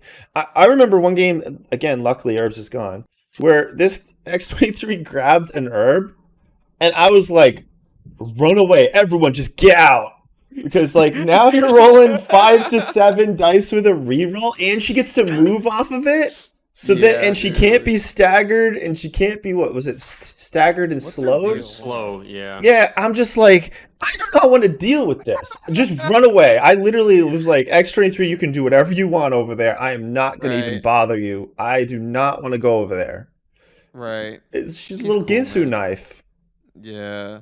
I just see her as like another version of another version of Zemo. You know what I mean? The only thing is she doesn't have a charge. But if you look at the spender, about the same. She has a built-in reroll, about the same as Zemo. She just doesn't move long, and I mean she has pierce triggers on both of her attacks. Zemo doesn't. Yeah, that's right. Zemo gets full rerolls if he pays for it, so it's a wash sometimes. Yeah. Zemo also is randomly actually a support character, and she's not. Yeah. Right. Yeah, they have trade-offs. Yeah. Trade-offs, right? I mean, healing factor is a whole different thing. I mean, healing factor too. Healing factor plus exceptional healing. She brings great tactic card usage. No matter the cost, is crazy with her. Oh my God.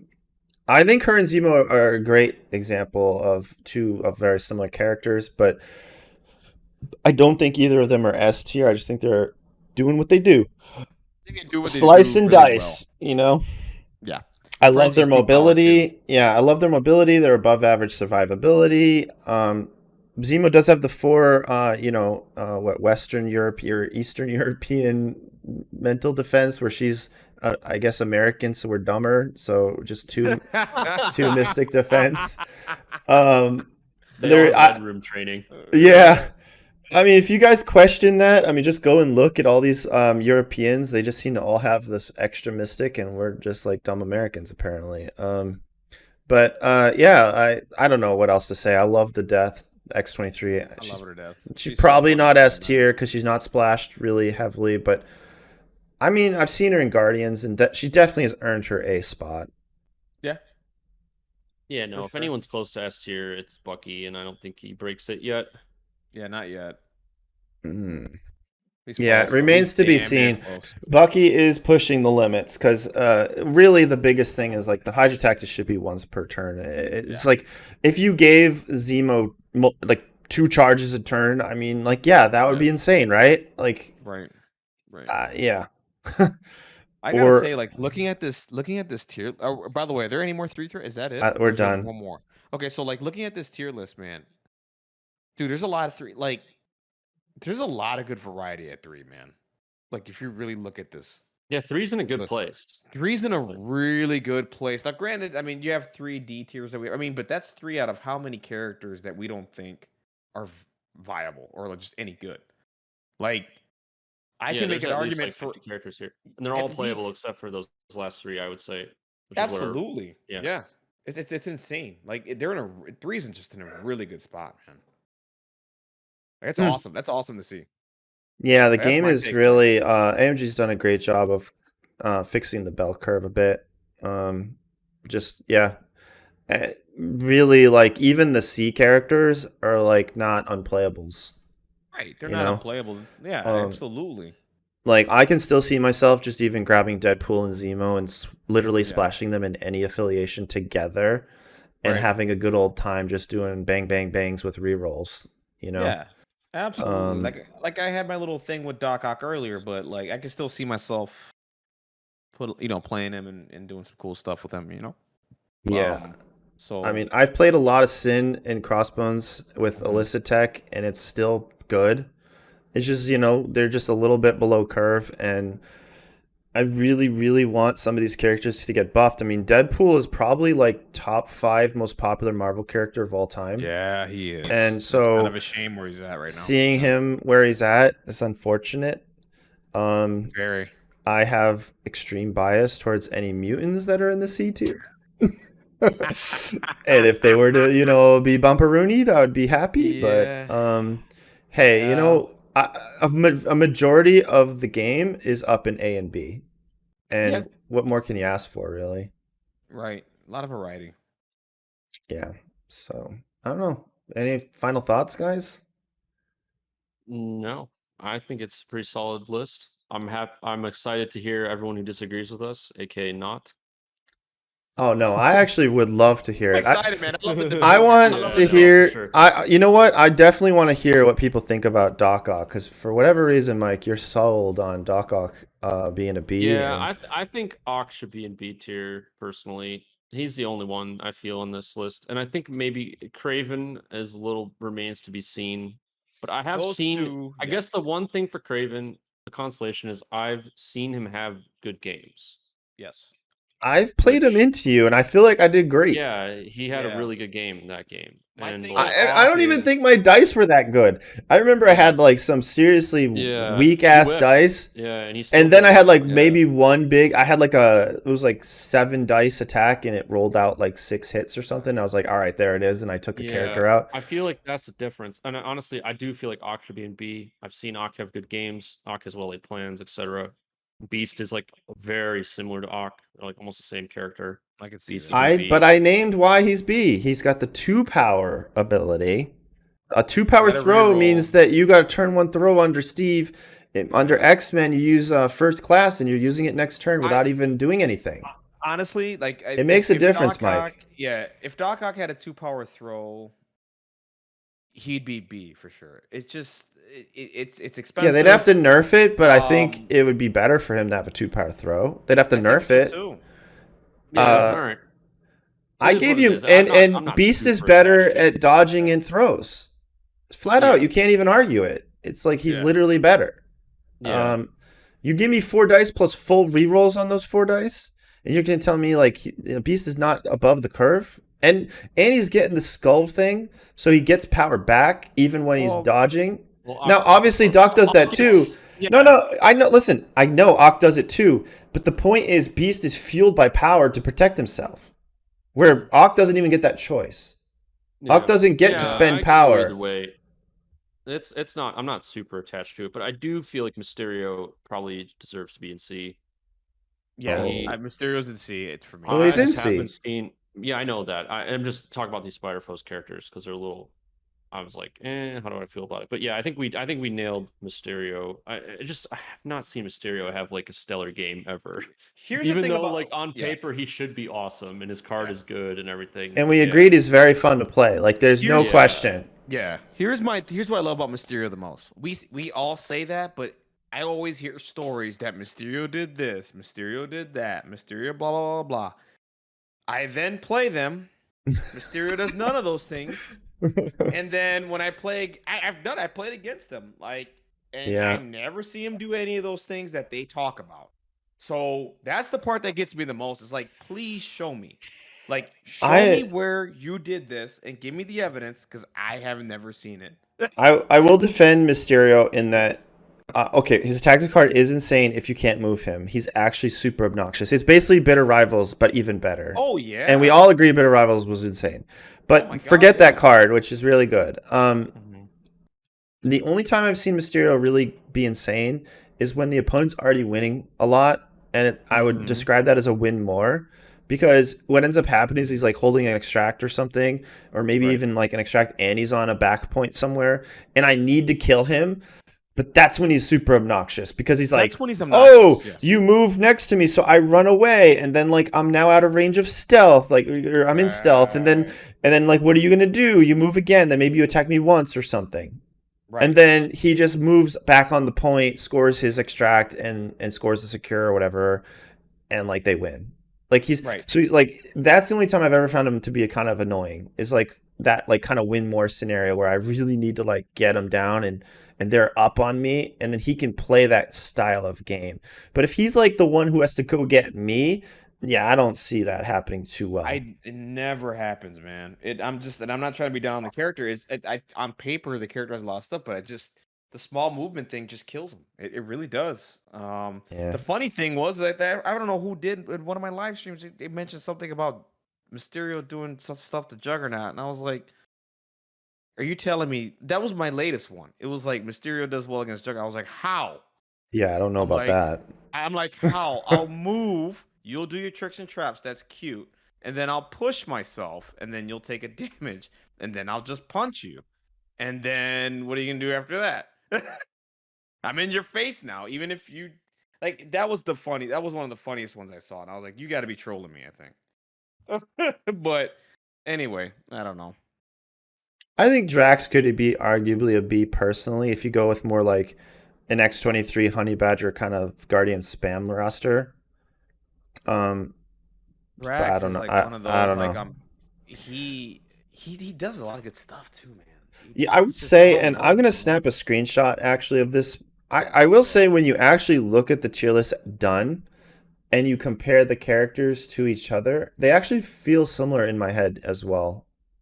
Like I just get a vibe of like, yes, that group actually looks like they should be hanging out together. Right. So that's interesting to me. Yeah. But alrighty, let's call it, man. Yeah. Thanks, Yeah, guys. Super long, and everyone has left on Twitch. So yeah, they're gone. We got 3 people left in here. They've dipped, man. They're like, these guys are finished. So. We're gonna get yelled at tomorrow by Jacob too. Look forward to that. But thank you everyone for listening. This was fun for us, and have a good day.